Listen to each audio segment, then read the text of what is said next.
Hi hello ನಮಸ್ಕಾರ. ತರ್ಕಕ್ಕಾಗಿ ತಕರಾರು ಮಾಡೋ ಕಾರ್ಯಕ್ರಮ ಇದಲ್ಲ. ಭಾಷಣ ಬಿಗಿಯೋದಕ್ಕೆ ಅವಕಾಶನೂ ಇರಲಿಲ್ಲ. ತಪ್ಪು ಯಾರೇ ಮಾಡಿದ್ರೂ ಪ್ರಶ್ನಿಸ್ತೀವಿ. ಹಾಗಂತ ದಾಖಲೆ ಇಲ್ಲದೆ ಯಾವುದೇ ಪ್ರಶ್ನೆಗಳನ್ನು ಮುಂದಿಡೋಲ್ಲ. ಇದು ನೇರ ಸವಾಲು, ಕಾಂಪ್ರಮೈಸ್ನ ಮಾತೇ ಇಲ್ಲ. ಸೊ ಫೇಸ್ ಟು ಫೇಸ್ ವಿಶೇಷ ಕಾರ್ಯಕ್ರಮಕ್ಕೆ ಸ್ವಾಗತ. ನಾನು ಶಶನ್ ಕೌಲ್.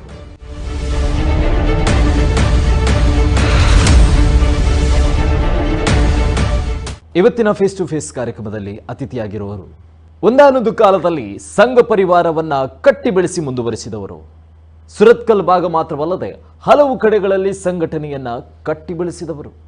ತನ್ನ 11ನೇ ವರ್ಷದ ವಯಸ್ಸಿನಲ್ಲಿ ಸಂಘ ಪರಿವಾರಕ್ಕೆ ಎಂಟ್ರಿ ಕೊಟ್ಟು ಸುಮಾರು 35 ವರ್ಷಗಳ ಕಾಲ ದುಡಿದಂಥವರು. ಈಗ ಹಿಂದುತ್ವವಾದಿ, ಜಾತಿವಾದಿನ ಅನ್ನೋ ಪ್ರಶ್ನೆಗಳೇ ಇವರ ಹಣೆಪಟ್ಟಿಯಾಗಿದೆ. ಮತ್ಯಾರೂ ಕೂಡ ಅಲ್ಲ, ಹಿಂದುತ್ವವಾದಿ, ಪ್ರಖರ ಫೈರ್ ಬ್ರ್ಯಾಂಡ್ ಹಿಂದೂ ಹುಲಿಯಾಗಿದ್ದು ಈಗ ಪ್ರಸ್ತುತ ನಾರಾಯಣ ಗುರು ವಿಚಾರ ವೇದಿಕೆಯ ರೂವಾರಿಯಾಗಿರುವಂತಹ ಸತ್ಯಜಿತ್ ಸುರತ್ಕಲ್ ಅವರು ನಮ್ಮ ಜೊತೆ ಇದ್ದಾರೆ. ಕಾರ್ಯಕ್ರಮಕ್ಕೆ ವೆಲ್ಕಮ್ ಮಾಡ್ಕೊಳ್ಳೋಣ.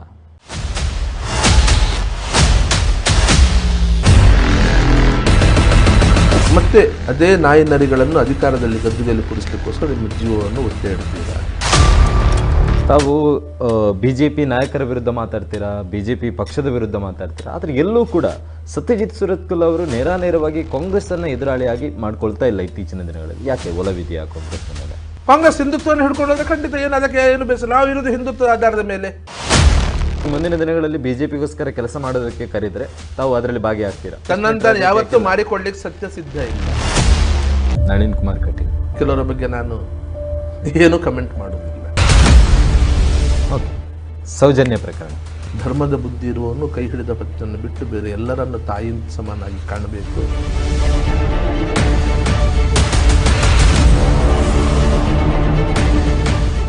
ವಿಶೇಷ ಕಾರ್ಯಕ್ರಮಕ್ಕೆ ಸ್ವಾಗತ. ಸೊ ನಮ್ಮ ಜೊತೆ ಸತ್ಯಜಿತ್ ಸುರತ್ಕಲ್ ಅವರಿದ್ದಾರೆ. ಮೊದಲಾಗಿ ಅವರನ್ನು ಈ ಕಾರ್ಯಕ್ರಮಕ್ಕೆ ಸ್ವಾಗತ ಮಾಡೋಣ. ಸರಿ, ಕಾರ್ಯಕ್ರಮಕ್ಕೆ ಸ್ವಾಗತ. ನಮಸ್ಕಾರ.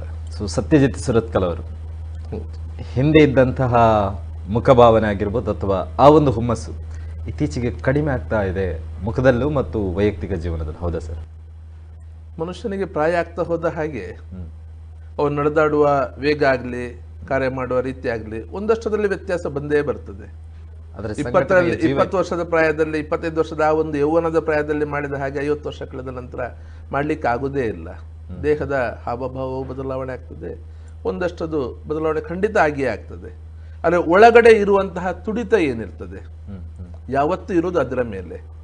ಮನುಷ್ಯನ ಮುಖ ಹೇಗೆ ಕಾಣುತ್ತದೆ, ಓಡಾಟದ ಆ ವೇಗ ಹೇಗಿರ್ತದೆ, ಅದಕ್ಕಿಂತಲೂ ಒಳಗಿನ ಭಾವನೆಗಳು, ಒಳಗಿನ ತುಡಿತಗಳು, ಅದು ಏನಿದೆ, ಅದು ಹೇಗಿದೆ, ಅದೇ ಮಾತ್ರ ಮನುಷ್ಯನ ನಿರ್ಧಾರ ಮಾಡಬೇಕು. ಆದರೆ 11ನೇ ವರ್ಷದಲ್ಲಿ ಸಂಘ ಪರಿವಾರಕ್ಕೆ ಕಾಲಿಡ್ತೀರಾ, 35 ವರ್ಷಗಳ ಕಾಲ ನಿರಂತರ ಹೋರಾಟ ಮಾಡ್ತೀರಾ. ಆದರೆ ಅದೆಲ್ಲವೂ ಕೂಡ ಒಂದು ಇತಿಹಾಸದ ಪುಟಕ್ಕೆ ಸೇರಿದ ಥರ ಒಂದು ಮೂಲೆಯಾಗಿ ಹೋಗುತ್ತೆ. ಆದರೆ ಈಗ ಪ್ರತ್ಯಕ್ಷವಾಗಿ ನೋಡೋದಾದ್ರೆ ಅದು ಯಾವುದು ಕೂಡ ಇಲ್ಲ. ಎಲ್ಲೂ ಕೂಡ ಹೋರಾಟಗಳಿಲ್ಲ, ಎಲ್ಲೂ ಕೂಡ ಧ್ವನಿ ಎತ್ತುವಂತ ಪ್ರಯತ್ನ ಇಲ್ಲ ಸತ್ಯಜಿತ್ ಅನ್ನುವಂಥದ್ದು. ಯಾಕೆ ಯಾರಾದರೂ ಧ್ವನಿ ಅಡಗಿಸ್ತಾ ಇದ್ದಾರೆ ತಮ್ಮದು? ಅಲ್ಲ, ಧ್ವನಿ ನಾನು ಇವತ್ತು ಬೇರೆ ಕ್ಷೇತ್ರದಲ್ಲಿ ಎತ್ತಲಿಕ್ಕೆ ಪ್ರಾರಂಭ ಮಾಡಿದ್ದೇನೆ.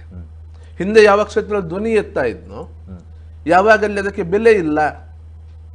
ಮತ್ತದೊಂದು ರೀತಿ ಯಾವ ಒಂದು ಹಿಂದುತ್ವದ ಹೋರಾಟದ ಪಾವಿತ್ರ್ಯತೆ ಇತ್ತು, ಆ ಪಾವಿತ್ರ್ಯತೆಯನ್ನು ಉಳಿಸಿಕೊಳ್ಳುವುದಕ್ಕೋಸ್ಕರ ನಮ್ದು ಹೋರಾಟಗಳಿತ್ತು.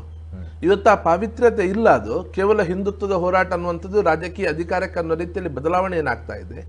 ಹಾಗಾಗಿ ಸ್ವಾಭಾವಿಕವಾಗಿ ಆ ಕ್ಷೇತ್ರದಿಂದ ಬೇರೊಂದು ಕ್ಷೇತ್ರದಲ್ಲಿ ನನ್ನ ಧ್ವನಿಯನ್ನು ಎತ್ತಲಿಕ್ಕೆ ಪ್ರಾರಂಭ ಮಾಡಿದ್ದೇನೆ. ಧ್ವನಿಯನ್ನು ಅಡಗಿಸ್ಲಿಕ್ಕೆ ಯಾರಿಂದಲೂ ಸಾಧ್ಯ ಇಲ್ಲ. ಆ ಪ್ರಯತ್ನ ಕೂಡ ಯಾರಿಂದ ನಡೀಲಿಲ್ಲ. ಪ್ರಯತ್ನಗಳು ಬೇಕಾದಷ್ಟು ನಡೆದಿದೆ.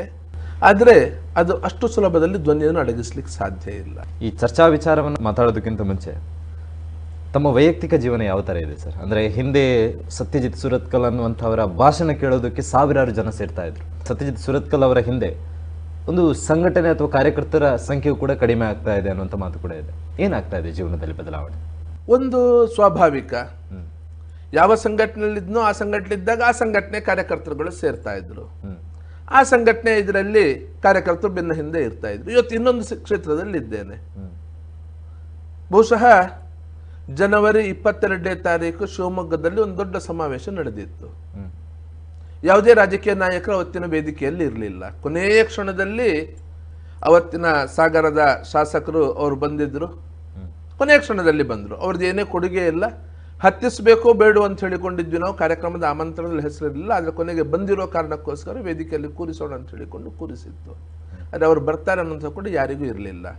ಯಾವುದೇ ಸಿನಿಮಾ ತಾರೆಯರು ಇರಲಿಲ್ಲ, ಯಾವುದೇ ಅಲ್ಲಿ ಹಾಡು ನೃತ್ಯದ ಕಾರ್ಯಕ್ರಮಗಳು ವೇದಿಕೆಯಲ್ಲಿ ಇರಲಿಲ್ಲ, ಸಿನಿಮಾ ತಾರೆಯರು ಕೂಡ ಇರಲಿಲ್ಲ. ಆದರೂ ಆ ಕಾರ್ಯಕ್ರಮದಲ್ಲಿ ಶಿವಮೊಗ್ಗದ ಪೊಲೀಸ್ ಗುಪ್ತಚರ ಇಲಾಖೆಯ ವರದಿಯ ಪ್ರಕಾರ 25,000ಕ್ಕಿಂತಲೂ ಹೆಚ್ಚು ಸಂಖ್ಯೆ ಸೇರಿತ್ತು. ಪ್ರಮುಖ ಭಾಷಣ ಅಲ್ಲಿದ್ದದ್ದು ಇದೇ ಸತ್ಯಜಿತ್ ಸುರತ್ಕಲಿದ್ದು. ಹೇಗಾಯ್ತು?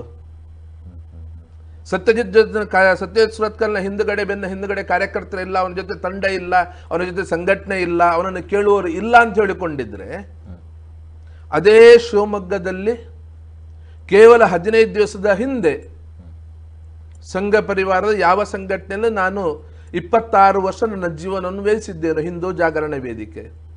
ಆ ಹಿಂದೂ ಜಾಗರಣೆ ವೇದಿಕೆಯ ತ್ರೈವಾರ್ಷಿಕ ಸಮ್ಮೇಳನದಲ್ಲಿ ಮಹಾರಾಷ್ಟ್ರದ ಸಂಸದೆ ಆಗಿದ್ದಂತಹ, ಬಹಳಷ್ಟು ಖ್ಯಾತಿ ಹೊಂದಿದಂತಹ ಸಾಧ್ವಿ ಪ್ರಜ್ಞಾ ಸಿಂಗ್ ಠಾಕೂರ್ ಅವರು ಬಂದಿದ್ರು. ಸಾಧ್ವಿ ಪ್ರಜ್ಞಾ ಸಿಂಗ್ ಠಾಕೂರ್ ಅವರು ಬಂದು ನಡೆದಂತಹ ಸಮಾವೇಶ, ಹಿಂದೂ ಜಾಗರಣೆ ವೇದಿಕೆಯ ತ್ರೈವಾರ್ಷಿಕ ಸಮ್ಮೇಳನ, ಇಡೀ ಸಂಘ ಪರಿವಾರ, ಬಿಜೆಪಿ ಸೇರಿಕೊಂಡು ಇಡೀ ಸಂಘ ಪರಿವಾರ ತನ್ನ ಶ್ರಮವನ್ನು ಹಾಕಿ, ಶಕ್ತಿಯನ್ನು ಹಾಕಿ ಮಾಡಿದಂತಹ ಕಾರ್ಯಕ್ರಮದಲ್ಲಿದ್ದದ್ದು ಅವರ ಪ್ರಕಾರವೇ 4,500 ರಿಂದ 5,000 ಜನ. ಕೇವಲ 4,500 ರಿಂದ 5,000 ಸಂಖ್ಯೆ. ಇಡೀ ಶಿವಮೊಗ್ಗದ ಸಮಾಜ ಇವತ್ತು ಮಾತನಾಡ್ತದೆ. ಅವತ್ತು ಬಂಗಾರಪ್ಪನವರ ಕಾಲದಲ್ಲಿ ಆದಂತಹ ಸಮಾವೇಶ ಬಿಟ್ಟರೆ ಈ ರೀತಿಯ ಸಮಾವೇಶ ಆಗಿರುವುದು ಇದೇ ಮೊದಲು. ಬಂಗಾರಪ್ಪನವರ ಸಮಾವೇಶ ಕೂಡ ರಾಜಕೀಯ ಕಾರಣಗಳಿಗೋಸ್ಕರ, ರಾಜಕೀಯ ಹೆಸರಿನಲ್ಲಿ ಆಗಿತ್ತು. ಸಮಾಜದ ಹೆಸರಿನಲ್ಲಿ ಇಂತಹ ಕಾರ್ಯಕ್ರಮ ಶಿವಮೊಗ್ಗ ಜಿಲ್ಲೆಯ ಒಳಗಡೆ ಇಲ್ಲಿಯ ತನಕ ಆಗಿಲ್ಲ. ಶಿವಮೊಗ್ಗದ ಜಿಲ್ಲೆಯ ಇತಿಹಾಸದಲ್ಲಿ ಒಂದು ನವ ಅಧ್ಯಾಯ ನಿರ್ಮಾಣ ಆಗಿದೆ. ಖಂಡಿತ ಶಿವಮೊಗ್ಗ ಜಿಲ್ಲೆಯಲ್ಲಿ ನೋಡೋದಾದ್ರೆ ಇತಿಹಾಸದಲ್ಲಿ ಅದು ಮೊದಲ ಅಧ್ಯಾಯ ಆಗಿರ್ಬೋದು. ಆದ್ರೆ ನಾನ್ ನೋಡಿರೋ ಪ್ರಕಾರ ಸತ್ಯಜಿತ್ ಜೀವನದಲ್ಲಿ ಅದು ಮೊದಲ ಅಧ್ಯಾಯ ಅಲ್ಲ. ಹಲವು ವೇದಿಕೆಗಳಲ್ಲಿ ಹಲವು ಸಾವಿರಾರು ಜನರು ಸೇರ್ತಾ ಇದ್ದಂತ ಕಾರ್ಯಕ್ರಮ. ಈಗ ಅದು ಅದೇ ರೀತಿಯ ಕಾರ್ಯಕ್ರಮ ಶಿವಮೊಗ್ಗದಲ್ಲಿ ನಡೆಯಿತು. ಅಂದ್ರೆ ಹಲವು ಸಮಯಗಳ ಬಳಿಕ. ಮುಂಚೆ ಈ ತರ ನಡೀತಾ ಯಾವಾಗ 5 ವರ್ಷ ಹಿಂದೆ ನಾನು ಪರಿವಾರದಿಂದ ಅಂತರವನ್ನು ಕಾಯ್ದುಕೊಂಡು 3 ವರ್ಷ ನಾನು ಯಾವುದೇ ಅಂತ ಕಾರ್ಯಕ್ರಮಗಳಿಗೆ ಯಾವುದೇ ಸಂಘಟನೆಯಲ್ಲಿ ಆ ರೀತಿ ಚಟುವಟಿಕೆ ಮಾಡ್ಲಿಕ್ಕೆ ಹೋಗಿರ್ಲಿಲ್ಲ. 25 ವರ್ಷ ದುಡಿದಂತಹ ಜಾಗ ಕೇವಲ 2 ವರ್ಷದಲ್ಲಿ ನಾನು ನಿರ್ಮಾಣ ಮಾಡಿರುವಂತ ಸಂಘಟನೆ ನಾರಾಯಣಗುರು ವಿಚಾರ ವೇದಿಕೆ. ನಾನು ಹಿಂದೆ ಕೆಲಸ ಮಾಡಿರುವಂತದ್ದು ಹಿಂದೂ ಜಾಗರಣೆ ವೇದಿಕೆ ಇವತ್ತು ಸರಿ ಸುಮಾರು 40 ವರ್ಷಗಳಾಯ್ತು. 86-87ರಲ್ಲಿ ಪ್ರಾರಂಭ ಆಗಿರೋ ಸಂಘಟನೆ. ಆ ಸಂಘಟನೆಯಲ್ಲಿ ನಾನು ದುಡಿತಾ ಇದ್ದದ್ದು. ಸಂಘ ಪರಿವಾರಕ್ಕೆ ನಾಳೆದು 25ನೇ ಇಸವಿಗೆ 100 ವರ್ಷ ಸಂಪೂರ್ಣ ಆಗ್ತದೆ. ಆ ಸಂಘಟನೆಯ ಅಡಿಯಲ್ಲಿ, ಆ ಸಂಘ ಪರಿವಾರದ ಅಡಿಯಲ್ಲಿ ನಾನು ದುಡಿತಾ ಇದ್ದದ್ದು. ಅದಕ್ಕೆ ಅದರದ್ದೇ ಆದಂತಹ ಶಕ್ತಿಗಳಿರ್ತದೆ. ಅಷ್ಟು ವರ್ಷ ಸಂಘಟನೆ ಇದ್ದದ್ದು. ನಾರಾಯಣಗುರು ವಿಚಾರ ವೇದಿಕೆ ಕೇವಲ ಪ್ರಾರಂಭ ಆಗಿ 2 ವರ್ಷ ಆಗಿರುವಂಥದ್ದು. ಕೇವಲ 2 ವರ್ಷದ ಅವಧಿ. 2 ವರ್ಷದ ಅವಧಿಯಲ್ಲಿ ನಂದು ಒಬ್ಬೊಂದು ಪ್ರಯತ್ನ ಅಂತ ನಾನು ಹೇಳೋದಿಲ್ಲ. ಇವತ್ತು ರಾಜ್ಯದಲ್ಲಿ ಓಡಾಟ ಮಾಡುವವನು ನಾನು ಏಕಾಂಗಿ. ಅದರಲ್ಲಿ ಒಂದಷ್ಟು ರಾಜ್ಯ ತಂಡ ಇದೆ, ಅವರ ಸೀಮಿತ ಪ್ರವಾಸಗಳು ಆಗ್ತದೆ. ನನ್ನ ರೀತಿಯಲ್ಲಿ ಅವರು ಓಡಾಟ ಮಾಡ್ಲಿಕ್ಕೆ ಸಾಧ್ಯ ಇಲ್ಲ. ಯಾಕಂತ ಹೇಳಿದ್ರೆ ನಾನು ಓಡಾಡುವ ರೀತಿಯೇ ಬೇರೆ, ಆ ವ್ಯವಸ್ಥೆಯಲ್ಲಿ ಅವರು ಬೆಳೆದು ಬಂದವರು ಎಲ್ಲ ಅವರಿಗೆ ಗೊತ್ತಿಲ್ಲ, ಮತ್ತು ಅವರ ವೈಯಕ್ತಿಕ ಜೀವನದಲ್ಲಿ ಆ ರೀತಿ ಮಾಡಿಕೊಂಡು ಬರ್ಲಿಕ್ಕೆ ಸಾಧ್ಯವೇ ಇಲ್ಲ. ಆದರೂ ಇವತ್ತು ಕೇವಲ 2 ವರ್ಷದಲ್ಲಿ 15 ಜಿಲ್ಲೆಯ ಒಳಗಡೆ ಸಂಘಟನೆ ಆಗ್ತದೆ. 45-50 ತಾಲೂಕುಗಳಲ್ಲಿ ಸಂಘಟನೆ ಆಗ್ತದೆ.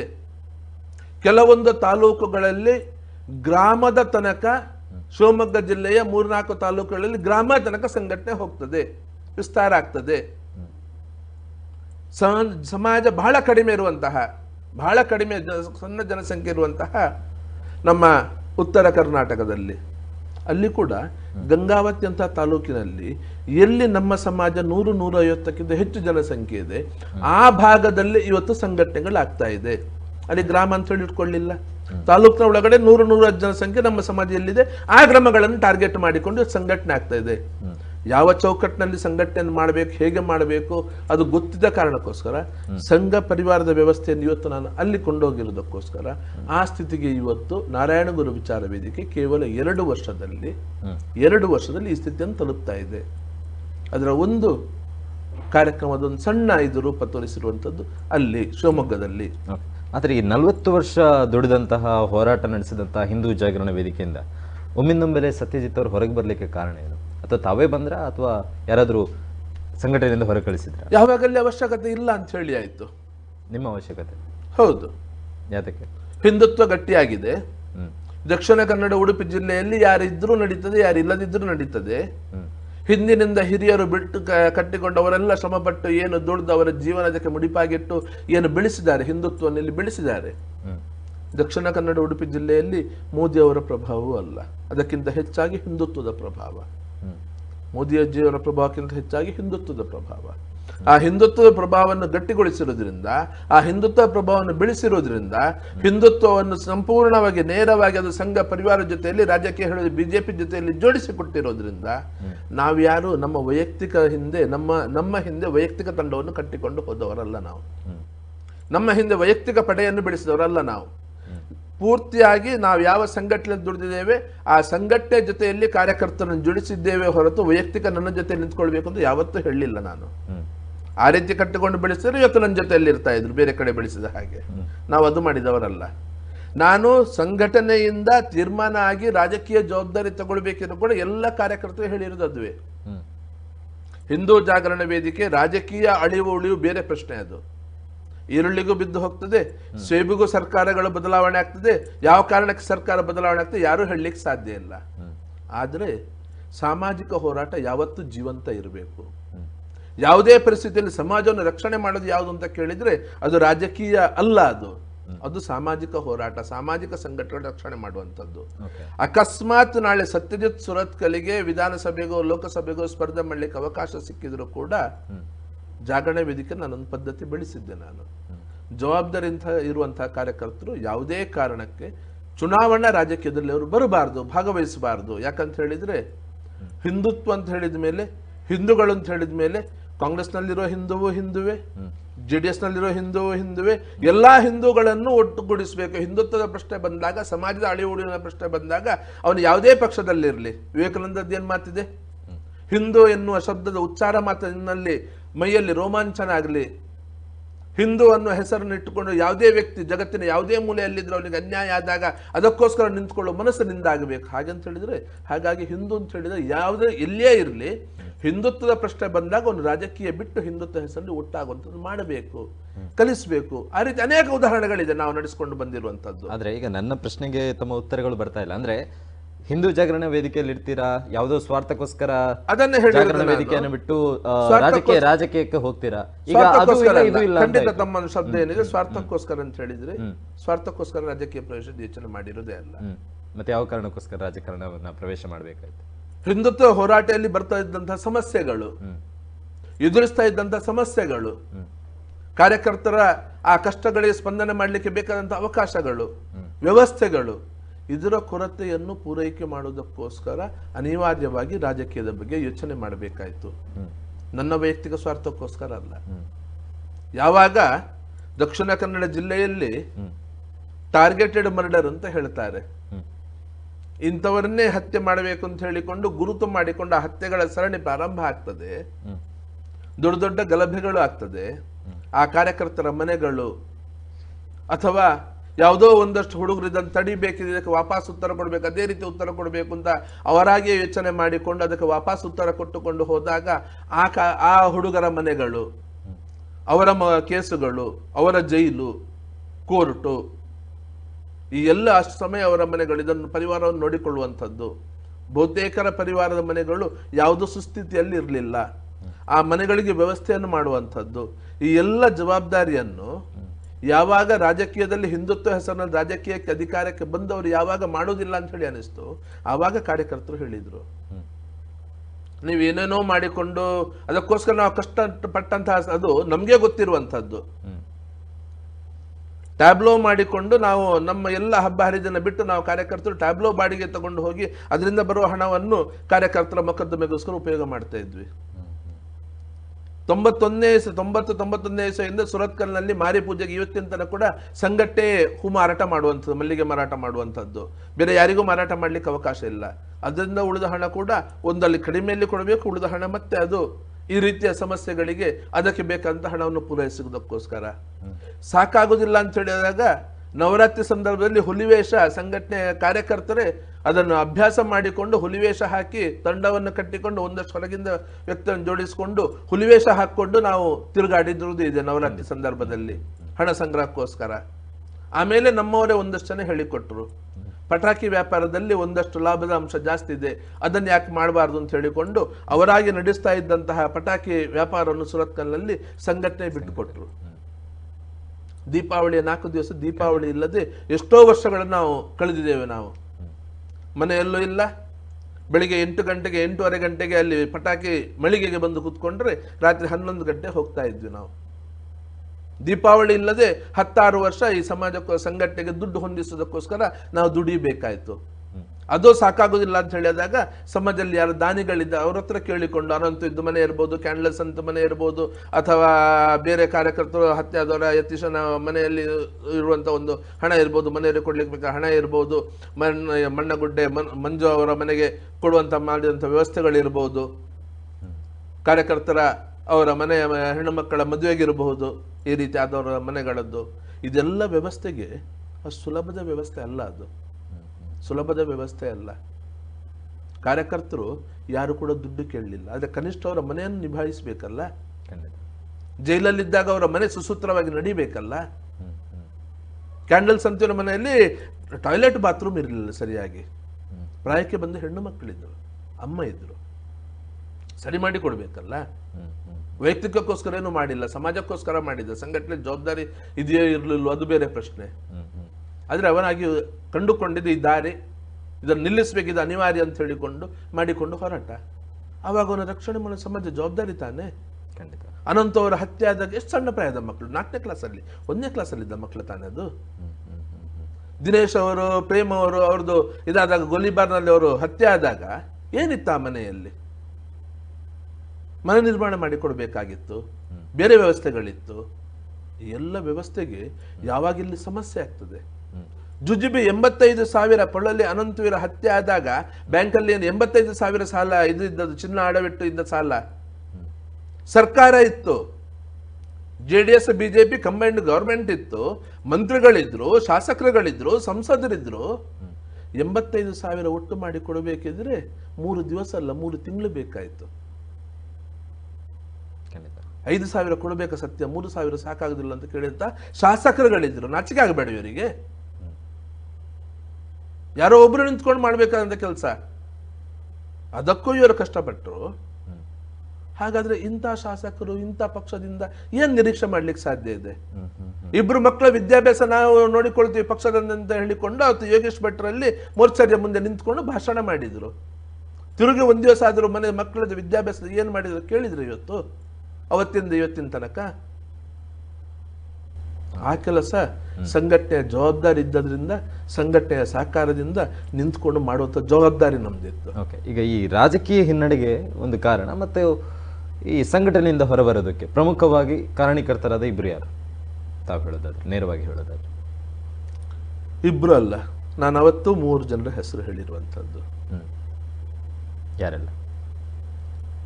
MLA ಅವಕಾಶ ಸ್ಪರ್ಧೆ ಮಾಡ್ಲಿಕ್ಕೆ ಅವಕಾಶ ವಂಚಿತ ಆಗ್ಲಿಕ್ಕೆ ನಂಗೆ 3 ಜನ ಕಾರಣಕರ್ತರು ಅಂತ ಅವತ್ತು ಹೇಳಿದ್ದೆ ನಾನು. ರಾಜಕೀಯ ಹಿನ್ನಡೆಗೆ BL ಸಂತೋಷ್, ಪ್ರಕಾಶ್, ನಳಿನ್ ಕುಮಾರ್ ಕಟೀಲ್, ಈ 3 ಜನರ ಹೆಸರನ್ನು ಅವತ್ತು ಹೇಳಿದ್ದೆ ನಾನು. ಒಂದ್ಸಲ ನಾವು ಹೇಳಬೇಕಿದ್ರೆ ಅದರ ಪೂರ್ವಾಪರ ಯೋಚನೆ ಮಾಡಿಕೊಂಡು ಎಲ್ಲವನ್ನು ಹೌದಂತ ನಮ್ಗೆ ಮನಸ್ಸಿಗೆ ದೃಢ ಆದ್ಮೇಲೆ ನಾವು ಹೇಳುವಂತದ್ದು. ನಾವು BL ಸಂತೋಷ್ ಅವರನ್ನು ಕೂಡ ಭೇಟಿ ಮಾಡ್ತೀರಾ ತಾವು? ಹೌದು, ಟಿಕೆಟ್ಗೋಸ್ಕರ ಅವರ ಮುಂದೆನೂ ಕೂಡ ಹೌದು ಟಿಕೆಟ್ ಆಕಾಂಕ್ಷಿ ಅಂತ ಹೇಳ್ತೀರಾ, ಆದ್ರೆ ಅವರು ನೇರವಾಗಿ ನಿಮ್ಗೆ ಹೇಳಿಕೆಯನ್ನು ಕೂಡ ಹಿಂದುತ್ವ ಒಂದೇ ಮಾನದಂಡ ಅಲ್ಲ ಅಂತ ಹೇಳಿದ್ರು. ಯಾವುದನ್ನು ನಮ್ಮ ಜೀವನ ವೃತ್ತ ಅಂತ ಹೇಳಿ ಸ್ವೀಕಾರ ಮಾಡಿಕೊಂಡು ಯಾವುದಕ್ಕೋಸ್ಕರ ನಾವು ದುಡಿದಿದ್ದೇವೆ. ನಾವು ಇವತ್ತಿಗೂ ಪಕ್ಷದ ಪ್ರಣಾಳಿಕೆಯಲ್ಲಿ ಮೊದಲದ್ದು ಸಾಲು ಬರುವುದೇನು? ಹಿಂದುತ್ವ ತಾನೆ. ಇವತ್ತಿಗೂ ಮೊದಲವರಿಗೆ ಓಟು ಬೇಕಾಗಿರೋದು ಹಿಂದುತ್ವ ಹೆಸರಿನಲ್ಲಿ. ಓಟು ಬೇಕಾಗಿ ಹಿಂದುತ್ವವೇ ನಮ್ದು ಮೂಲ ಮಂತ್ರ ಅಂತ ಹೇಳ್ತಾರೆ. ಹಿಂದುತ್ವ ಒಂದೇ ಮಾನದಂಡ ಅಲ್ಲ ಅಂತ ಹೇಳಿಕೊಂಡು ವೈಯಕ್ತಿಕ ಭೇಟಿಯಾದಾಗ ಸೀಟು ಕೊಡ್ಲಿಕ್ಕೆ ಅದೊಂದೇ ಮಾನದಂಡ ಅಲ್ಲ ಅಂತ ಹೇಳ್ತಾರೆ. ಅದಕ್ಕೋಸ್ಕರ ಹಿಂದುತ್ವವಾದಿಯನ್ನ ಬಿಟ್ಟು ಜಾತಿಯವಾದಿ ಆದ್ರ?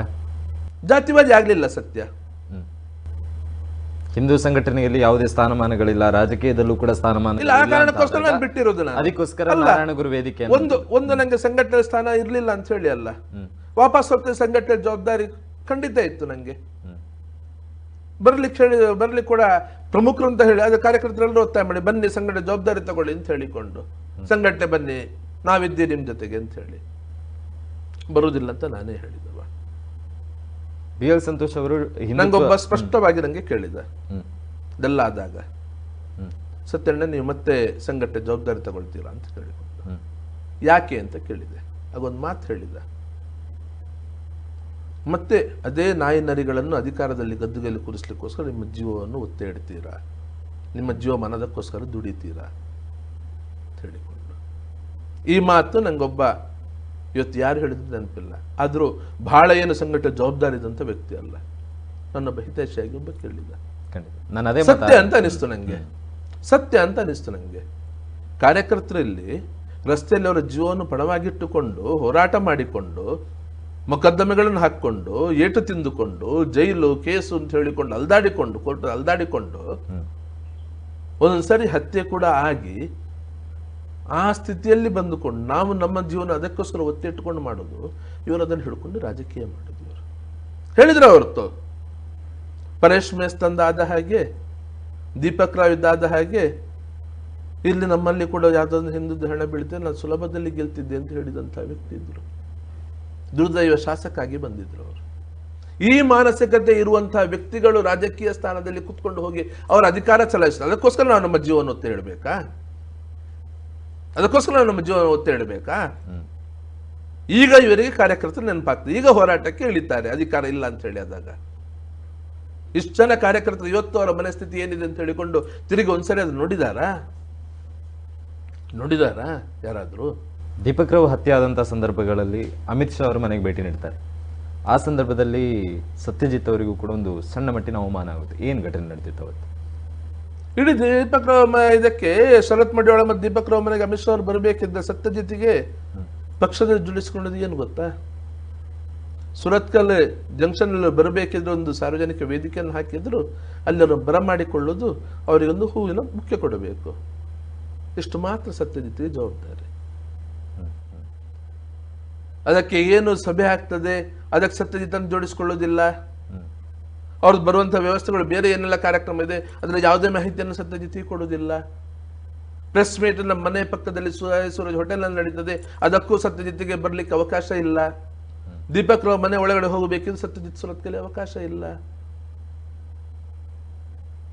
ಯಾರು ಸುರತ್ಕಲ್ ಕಟ್ಟಿ ಬೆಳೆಸಿರೋದು? ಪಕ್ಷ ಇತ್ತ ಇಲ್ಲ ಒಂದು ಸಂದರ್ಭದಲ್ಲಿ? ಸಂಘಟನೆ, ಸಂಘ ಪರಿವಾರದ ಹಿರಿಯರ ಹೋರಾಟಗಳು, ಸಂಘಟನೆಯ ಹೋರಾಟಗಳು, ಸಂಘಟನೆ ಕಾರ್ಯಕರ್ತರ ದುಡಿಮೆಯಿಂದಲ್ಲ ಇಲ್ಲಿ ಪಕ್ಷ ಬಂದಿರುವಂತದ್ದು. 94ರಲ್ಲಿ ಕುಂಬ್ಳೆ ಸುಂದರರಾಯರು ಮೊದಲು ಶಾಸಕರಾಗಬೇಕಿದ್ರೆ ಯಾವ ರೀತಿ ಕೆಲಸ ಆಗಿತ್ತು? 98ರ ಹೋರಾಟ ಅಲ್ಲ ಮತ್ತೆ ಇವರಿಗೆ ಶಕ್ತಿ ತುಂಬಿಸಿರುವಂತದ್ದು. ಹುಬ್ಬಳ್ಳಿಯ ನಮ್ಮ ಹೋರಾಟಲು ಇದಕ್ಕೆ ಪಕ್ಷಕ್ಕೆ ಬಲ ತುಂಬಿಸಿರುವಂತದ್ದು. ಇಷ್ಟೆಲ್ಲ ಮಾಡಿದವರೇ ನಮ್ಗೆ ಅಲ್ಲಿ ಅವಕಾಶ ಕೊಡುವುದಿಲ್ಲ ಅಂತ ಹೇಳಿ ಆದ್ರೆ, ಇವರೇ ಮಾಡಿಕೊಂಡು ಹೋಗ್ತಾರೆ ಅಂತ ಹೇಳಿ ಆದ್ರೆ, ಅದರಲ್ಲಿ ಅಮಿತ್ ಶಾ ಬಂದು ದೀಪಕ್ ರಾವ್ ತಮ್ಮನಿಗೆ ನೀವು ಸರ್ಕಾರಿ ಉದ್ಯೋಗ ಮಾಡಿಸಿಕೊಡ್ತೇವೆ ಅಂತ ಹೇಳಿದಿರಿ, ಏನಾಗಿದೆ ಇಲ್ಲಿ ತನಕ ಬಂತು ಅಂತ ಕೇಳಿದ್ರೆ, ನಂಗೆ ಅವಕಾಶ ನಿರಾಕರಣೆ ಮಾಡಿದ BL ಸಂತೋಷ್ ಬಳಿಯೂ ಉತ್ತರ ಇರಲಿಲ್ಲ, ಇವತ್ತು ಶಾಸಕ ಆಗಿರುತ್ತ ಭರತ್ ಬಳಿಯೂ ಉತ್ತರ ಇರಲಿಲ್ಲ, ಯಾರ ಬಳಿಯೂ ಉತ್ತರ ಇರಲಿಲ್ಲ, ಯಾರ ಬಳಿಯೂ ಉತ್ತರ ಇರಲಿಲ್ಲ. ಅದಕ್ಕೆ ಮತ್ತೆ ಉತ್ತರ ಸತ್ಯಜಿತ್ ಸುರತ್ಕಲ್ ಕೊಡಬೇಕಾಗಿದೆ. ಯಾಕಂತ ಹೇಳಿದ್ರೆ ಇವರಿಗೆ ಕಾರ್ಯಕರ್ತರ ಮನೆಗಳನ್ನು ಹೇಗೆ ನಿಭಾಯಿಸಬೇಕು, ಅವರಿಗೆ ಮಾಡಬೇಕಾದ ವ್ಯವಸ್ಥೆ ಏನು, ಒಂದ್ಸರಿ ಭಾಷಣ ಮಾಡಿ ಬಿಟ್ಟರೆ ಆಯ್ತು, ಜನರಿಗೆ ಒಂದ್ಸರಿ ಅವರ ಮುಂದೆ ಒಂದು ದೊಡ್ಡ ಮಾತು ಹೇಳಿದ್ರೆ ಆಯ್ತು, ಮತ್ತೆ ಅದರ ಫಾಲೋ ಅಪ್ ಮಾಡಿತು, ಯಾರಿಗೂ ಗೊತ್ತಿರಲಿಲ್ಲ. ಆ ಕೆಲಸ ಸತ್ಯಜಿತ್ ಸುರತ್ಕಲ್ ಮಾಡಬೇಕಾಗಿತ್ತು.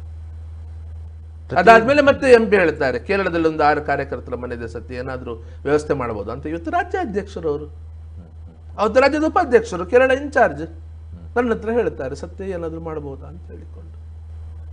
ಅದೇ ಸಹಾಯ ಕೇಳಿದ ನಳಿನ್ ಅವ್ರ ಜೊತೆ ಅಷ್ಟೂ ಕೂಡ ವೈಷಮ್ಯಗಳು ಯಾಕೆ ಅಂತ ಹೇಳಿ ಕೊಡ್ಬೇಕಿತ್ತಲ್ಲ, ನಿಂತ್ಕೊಳ್ಬೇಕಿತ್ತಲ್ಲ. ಯಾರು ಸುರತ್ಕಲ್ ಕಟ್ಟಿ ಬೆಳೆಸಿ ಗೊತ್ತಿಲ್ಲ ಇವರಿಗೆ. ಇವರು 2ನೇ ಸರಿ ಸಂಸದ ಆಗ್ಬೇಕು, ಯಾರು ಇವರ ಜೊತೆ ನಿಂತ್ಕೊಂಡು ಕೆಲಸ ಮಾಡೋದು ಗೊತ್ತಿಲ್ಲ ಇವರಿಗೆ. ರಾಜಕೀಯ ಚುನಾವಣಾ ರಾಜಕೀಯ ತಲೆ ಹಾಕುವನಲ್ಲ ನಾನು. ಆದ್ರೂ ಅವತ್ತು ಕೂಡ ನನ್ನನ್ನು ಅಪಮಾನ ಮಾಡಿಬಿಟ್ಟು ಪತ್ರಿಕೆಯಲ್ಲಿ ನನ್ನ ಬಗ್ಗೆ ಏನೇನೋ ಬರೆದು ಬಿಟ್ಟು ನಾನು ಅನಿವಾರ್ಯ ಬರುವಂತ ಸ್ಥಿತಿ ನಿರ್ಮಾಣ ಮಾಡಿದ್ರು. ಯಾರು ಮಾಡಿದ್ರು ನಂಗೆ ಆಮೇಲೆ ಗೊತ್ತಾಗಿದೆ, ಇವ್ರದೇ ಕಿತಾಬತಿಗಳು ಅಂತ ಹೇಳಿಕೊಂಡು. ಅಷ್ಟು ಮಾಡಿಕೊಂಡು ಅಷ್ಟು ನಿಂತ್ಕೊಂಡವನಿಗೆ ಇಲ್ಲಿ ಅನೇಕ ಸಮಸ್ಯೆ ಪರಿಹಾರ ಮಾಡಲಿಕ್ಕೆ ಮುಂದೆ ನಿಂತ್ಕೊಂಡು ಇವ್ರ ಜೊತೆ ನಿಂತ್ಕೊಂಡು ಹೆಗಲು ಕೊಟ್ಟವನಿಗೆ ಅವನಿಗೆ ಶಾಸಕ ಸ್ಥಾನ ಮಾಡಿಕೊಡ್ಲಿಕ್ಕೆ ಆಗೋದಿಲ್ಲ ಅಂತ ಹೇಳಿ ಆದ್ರೆ ಯಾಕೆ ಅವ್ರ ಜೊತೆ ಇರಬೇಕು? ಯಾಕೆ ಅವ್ರ ಜೊತೆಯಲ್ಲಿ ಇರಬೇಕು? ಅನೇಕ ಸಾರಿ ಈ ರೀತಿ ಕ್ಷೇತ್ರದಲ್ಲಿ ಸಮಸ್ಯೆ ಆಗ್ತಾ ಇದೆ ಅಂತ ಹೇಳಿದ್ರು ಕೂಡ ಅದಕ್ಕೆ ಉತ್ತರ ಕೊಡ್ಲಿಕ್ಕೆ ಸರಿ ಮಾಡ್ಲಿಕ್ಕೆ ಆಗದವ್ರ ಜೊತೆಯಲ್ಲಿ ಯಾಕೆ ನಿಂತ್ಕೊಳ್ಬೇಕು? ಸಂಸದನಾಗಿದ್ರು, ರಾಜ್ಯದ ಕೋರ್ ಕಮಿಟಿಯಲ್ಲಿದ್ರು, ರಾಜ್ಯ ಉಪಾಧ್ಯಕ್ಷ ಆಗಿದ್ರು. ಕೋರ್ ಕಮಿಟಿಯಲ್ಲಿ ಮಾತು ನಡೆಯುವುದಿಲ್ವಾ? ಸಂಸದರ ಮಾತಿಗೆ ಬೆಲೆ ಇಲ್ವಾ? ಹೇಳಬೇಕಾಗಿತ್ತಲ್ಲ. ಅಂದ್ರೆ ಇವರಿಗೆ ಯಾರಿಗೂ ಕೊಟ್ಟರು ಕೊಡದಿದ್ರು ಹಿಂದುತ್ವ ಗಟ್ಟಿಯಾಗಿದೆ, ನಡೀತದೆ. ನಮ್ದು ಅವಶ್ಯಕತೆ ಇಲ್ಲ ತಾನೆ, ಮತ್ತೆ ಯಾಕೆ ನಾವಿಲ್ಲಿ ಮತ್ತೆ ದುಡಿಬೇಕು?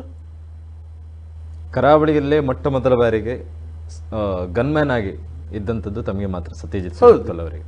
16 ವರ್ಷಗಳಿಂದ ಇದ್ದಂತಹ ಗನ್ಮ್ಯಾನ್ ಅನ್ನ ವಾಪಸ್ ಪಡಿತಾರೆ. ಹೌದು. ಇನ್ನು ಮುಂದಕ್ಕೆ ಏನಾದ್ರೂ ನನ್ನ ಜೀವಕ್ಕೆ ಆದ್ರೆ ಏನಾದ್ರೂ ತೊಂದರೆ ಆದ್ರೆ ಅದಕ್ಕೆ ನಳಿನ್ ಕುಮಾರ್ ಅವರೇ ಕಾರಣ ಅಂತ ಹೇಳ್ತೀರಾ? ಅದನ್ನೇ ಹೇಳಿದ್ರು ನಾನು. ಗನ್ಮ್ಯಾನ್ ವಾಪಸ್ ತೆಗೆಸಿರೋದು ಇವರೇ ತಾನೆ. ಇವರ ಸರ್ಕಾರ ಇರಬೇಕಿದ್ರೆ ಗನ್ಮ್ಯಾನ್ ವಾಪಸ್ ತೆಗೆಯೋದಕ್ಕೆ ವ್ಯವಸ್ಥೆಗಳಾಗಿತ್ತು.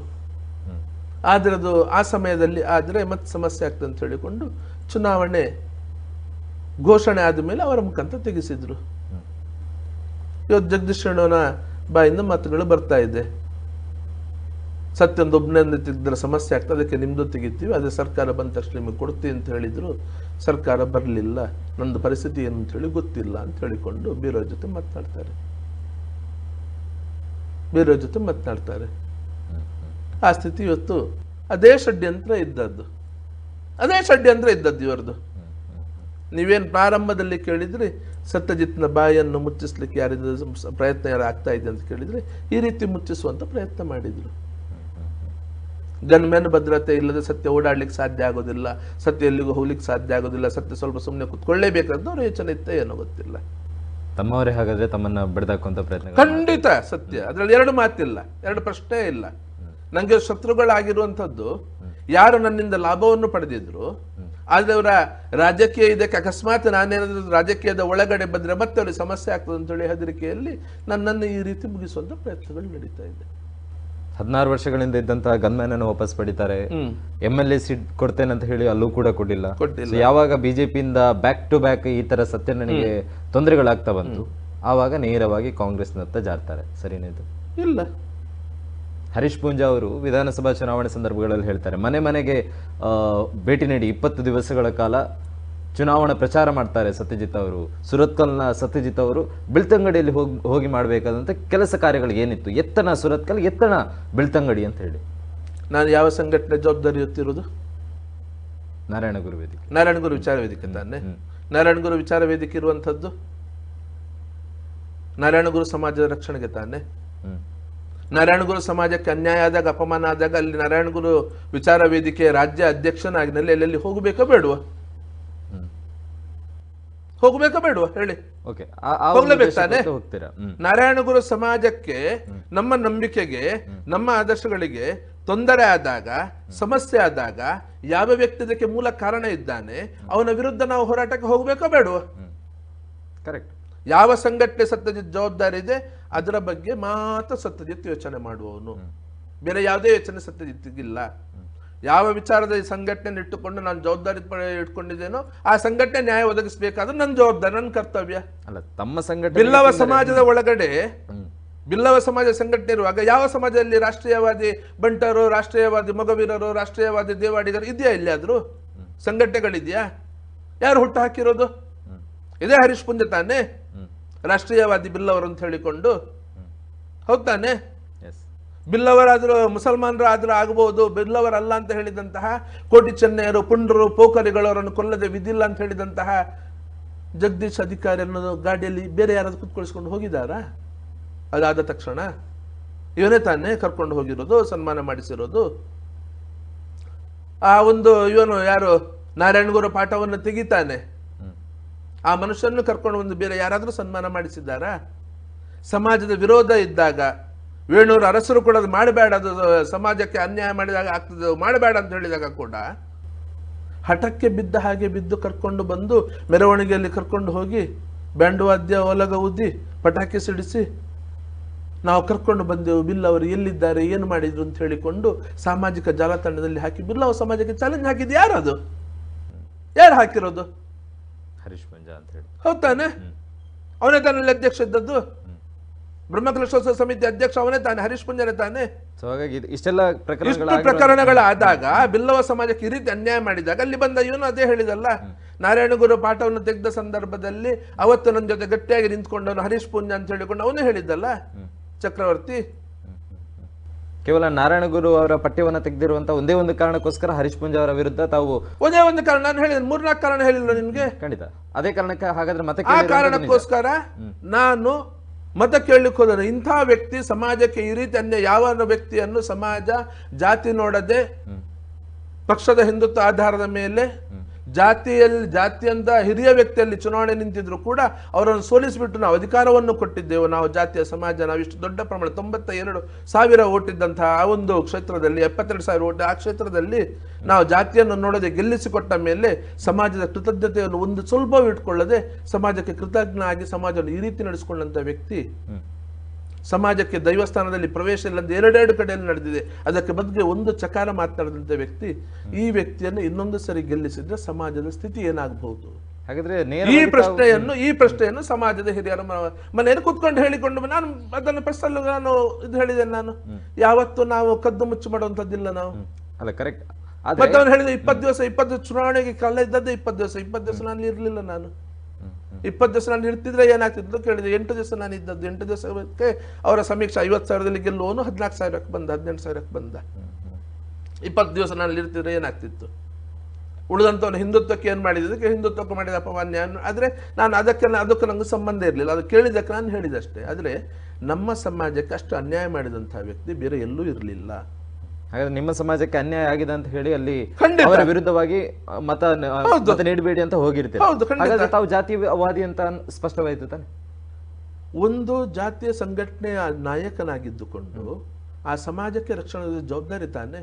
ಹಾಗಾದ್ರೆ ಇವತ್ತು ಯಡಿಯೂರಪ್ಪನ ಜಾತಿವಾದಿ ಅಂತ ಹೇಳ್ತೀರಾ? ಈಶ್ವರಪ್ಪನ ಜಾತಿವಾದಿ ಅಂತ ಹೇಳ್ತೀರಾ? ನಳಿನ್ ಕುಮಾರ್ ಕಟೀಲನ ಜಾತಿವಾದಿ ಅಂತ ಹೇಳ್ತೀರಾ?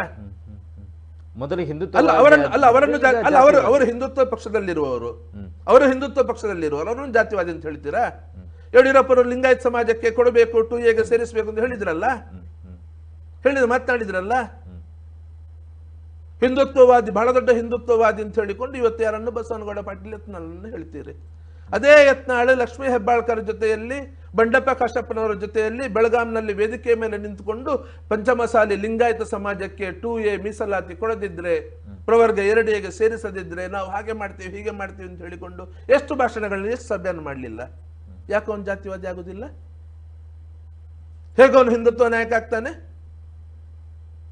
ಹರೀಶ್ ಪುಂಜ ಅವರ ಪ್ರಕಾರ ಕುರುಬ ಸಮಾಜಕ್ಕೆ ಇದು ಕೊಡಬೇಕು ಅಂತ ಹೇಳಿಕೊಂಡು ಈಶ್ವರಪ್ಪನವರು ಸಭೆಯನ್ನು ಮೆರವಣಿಗೆ ಮಾಡಿಕೊಂಡು ಬರ್ಲಿಲ್ವಾ? ಎಷ್ಟಿಗೆ ಸೇರಿಸಬೇಕು ಅಂತ ಹೇಳಿಕೊಂಡು ರಾಮುಲು ವಿಧಾನಸೌಧದ ಒಳಗಡೆ ಪ್ರತಿಭಟನೆ ಮಾಡಲಿಲ್ಲ ಮಂತ್ರಿ ಆಗಿದ್ದುಕೊಂಡು, ಅವನು ವಾಲ್ಮೀಕಿ ಸಮಾಜಕ್ಕೆ ಕೊಡಬೇಕು ಅಂತ ಹೇಳಿಕೊಂಡು. ಇಲ್ಲ ಇವರು ಶಾಸಕರುಗಳು ಸೇರಿಕೊಂಡು, ಬಂಟ ಸಮಾಜ, ಗೌಡ ಸಮಾಜ ಶಾಸಕರು ಸೇರಿಕೊಂಡು ಅಶ್ವಥ್ ನಾರಾಯಣ, ಅಶೋಕ್ ನೇತೃತ್ವದಲ್ಲಿ ಅವರಿಗೆ 2A ಇದರಲ್ಲಿ ಕೊಡಬೇಕು, ಅವರಿಗೆ 4ರಿಂದ 12% ಕೊಡಬೇಕು ಅಂತ ಹೇಳಿ ಮುಖ್ಯಮಂತ್ರಿಯಲ್ಲಿ ಭೇಟಿ ಆಗ್ಲಿಲ್ವಾ?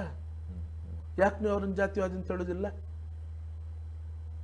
ಅವರು ಬಿಜೆಪಿ ಒಳಗಡೆ ಇದ್ದುಕೊಂಡು ಅವರೇ ಜಾತಿಗೆ ಬೇಕಾದ್ದು ಕೇಳಿದ್ರೆ, ಅವರ ಜಾತಿ ಅನ್ಯಾಯ ಆದಾಗ ಮಾತನಾಡಿದ್ರೆ ಅವರೆಲ್ಲರೂ ಹಿಂದೂವಾದಿಗಳಾಗ್ತಾರೆ.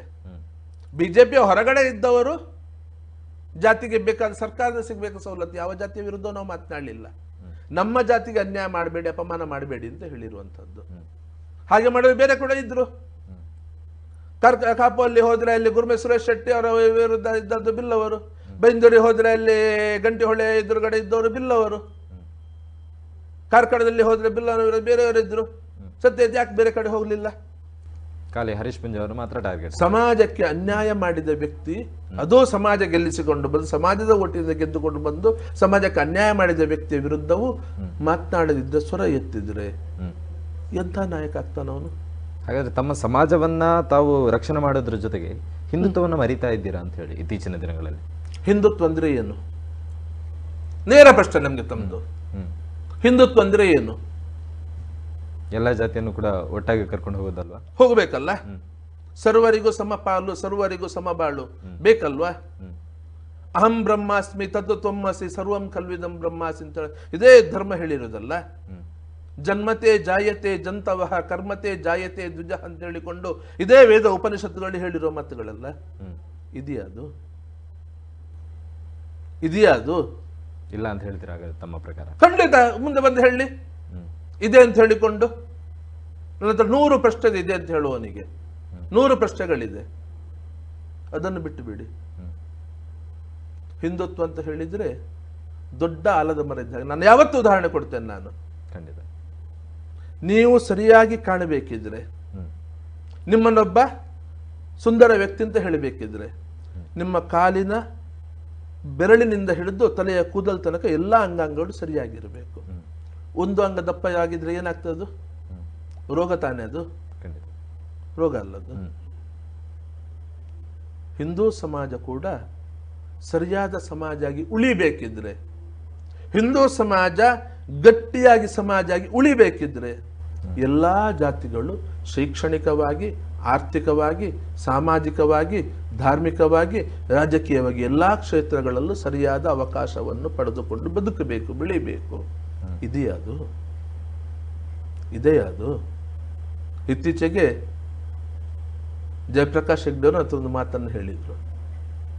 ಇದೇ ಮೀಸಲಾತಿ ವಿಚಾರದಲ್ಲಿ ಚರ್ಚೆಗಳು ಬಂದಾಗ, ಸತ್ಯ, ಯಾವ ಸಮಾಜಗಳು ತಾವು ಮೇಲ್ವರ್ಗದವರು, ತಾವೇ ಶ್ರೇಷ್ಠರು ಅಂತ ಹೇಳಿಕೊಂಡು ಬೇರೆ ವರ್ಗದವರನ್ನು ತುಳಿದು ದಬ್ಬಾಳಿಕೆ ಮಾಡಿ ಜೀವನ ಸಾಗಿಸ್ತಾ ಇದ್ರು, ಅವರನ್ನು ಹಿಂದುಳಿದವರು ಅಂತ ಹೇಳಿಕೊಂಡು, ಇವತ್ತು ಅದೇ ಸಮಾಜಗಳು ನಾವು ಹಿಂದುಳಿದವರು, ನಮಗೆ ಮೀಸಲಾತಿ ಕೊಡಿ ಅಂತ ಹೇಳಿಕೊಂಡು ಪ್ರವರ್ಗ 2 ಒಳಗಡೆ ಬರುವಂತ ಪ್ರಯತ್ನ ಮಾಡ್ತಾ ಇದೆ. ಯಾವ ವಿಪರ್ಯಾಸ, ಯಾವ ಸ್ಥಿತಿಗೆ ಬಂತು ಈ ಸಮಾಜ? ಯಾರು ಇದರ ಬಗ್ಗೆ ಯೋಚನೆ ಮಾಡೋದಿಲ್ಲಲ್ಲ, ಯಾರು ಇದಕ್ಕೆ ಸರಿಯಾಗಿ ಉತ್ತರ ಕೊಡ್ಲಿಕ್ಕೆ ಆಗ್ತಾ ಇಲ್ಲ. ಕೇವಲ ರಾಜ್ಯಕ್ಕೆ ಕಾರಣಕ್ಕೋಸ್ಕರ, ಅಲ್ಲಿ ಜನಸಂಖ್ಯೆ ದೊಡ್ಡದಿದಲ್ಲ, ಒಂದೇ ಒಂದು ಕಾರಣಕ್ಕೋಸ್ಕರ. ಹೌದಾನೆ?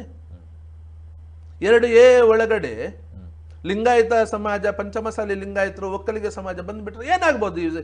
ಆ ಪ್ರವರ್ಗ 2Aಲ್ಲಿರುವಂತ 102 ಸಮಾಜಗಳ ಸ್ಥಿತಿಗತಿ ಏನಾಗಬಹುದು? ಇವತ್ತು ಹಿಂದುಳಿದ ವರ್ಗದ ಸಮಾಜದಲ್ಲಿ ಇರುವಂತಹ ಸಮಾಜಗಳ ಅವರನ್ನು ಮೇಲ್ಸರಕ್ಕೆ ಕೊಂಡೋಗೋದಕ್ಕೋಸ್ಕರ, ಮೇಲ್ವರ್ಗದ ಜೊತೆಯಲ್ಲಿ ಸರಿಸಮಾನ ಸಮಾಜ ನಿರ್ಮಾಣ ಮಾಡೋದಕ್ಕೋಸ್ಕರ, ಶೈಕ್ಷಣಿಕವಾಗಿ, ಆರ್ಥಿಕವಾಗಿ ಅವರನ್ನು ಮೇಲೆತ್ತಬೇಕಿದ್ರೆ ಬೇಕಾಗಿರುವಂಥ ನಿಗಮ ಮಂಡಳಿಗಳು, ಅಭಿವೃದ್ಧಿ ನಿಗಮಗಳು. ಇವತ್ತು ಯಾರಿಗೆ ಅಭಿವೃದ್ಧಿ ನಿಗಮ ಇದೆ?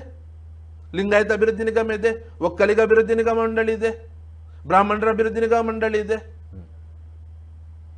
ಇದೆಯಾ ನಮ್ಗಿದೆಯಾ ಇಲ್ಲಿ? ಇಲ್ಲ, ಸಮುದಾಯಕ್ಕೆ ಯಾವುದಿಲ್ಲ ಅಂತ ಹೇಳುವಂಥದ್ದು.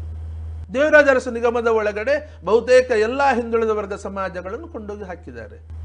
ಇಲ್ಲಿ ಕೊಡುವಂಥದ್ದು 400 ಕೋಟಿ, ಲಿಂಗಾಯತರಿಗೆ 500 ಕೋಟಿ, ಒಕ್ಕಲಿಗರಿಗೆ 300 ಕೋಟಿ, ಬ್ರಾಹ್ಮಣರಿಗೆ 150 ಕೋಟಿ, ಅಲ್ಪಸಂಖ್ಯಾತ ಸಮಾಜಕ್ಕೆ 1,500 ಕೋಟಿ, ಕ್ರೈಸ್ತರಿಗೆ 200 ಕೋಟಿ ರೂಪಾಯಿ.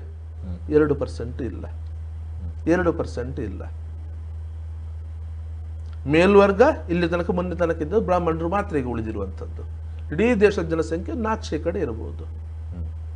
ಅದರಲ್ಲಿ ಆರ್ಥಿಕ ಹಿಂದುಳಿದವರಿಗೆ 8 ಲಕ್ಷ ರೂಪಾಯಿ ಇದು ಮಾಡಿದ್ದು, ವರ್ಷಕ್ಕೆ 8 ಲಕ್ಷ ರೂಪಾಯಿ ಆದಾಯಕ್ಕೆ ನಿಲ್ಲಿಸಿದ್ರು. ಅದನ್ನು ನಿನ್ನೆ ಮೊನ್ನೆ ತನಕ ಹಿಂದುಳಿದ ವರ್ಗದಲ್ಲಿ ಆರ್ಥಿಕ ಇದು ಯಾರಿಗಿತ್ತು ಅಂತ ಕೇಳಿದ್ರೆ ವಾರ್ಷಿಕ 4 ಲಕ್ಷಕ್ಕೆ ಇದ್ದದ್ದು. 8 ಲಕ್ಷಕ್ಕಿಂತ ಕೆಳಗಡೆ ಆದಾಯ ಇರುವಂತಹ ಆ ಸಮಾಜಕ್ಕೆ ಕೇಂದ್ರ ಸರ್ಕಾರ 10% ಮೀಸಲಾತಿ ಕೊಡ್ತದೆ. 10% ಮೀಸಲಾತಿ ಕೊಡ್ತದೆ.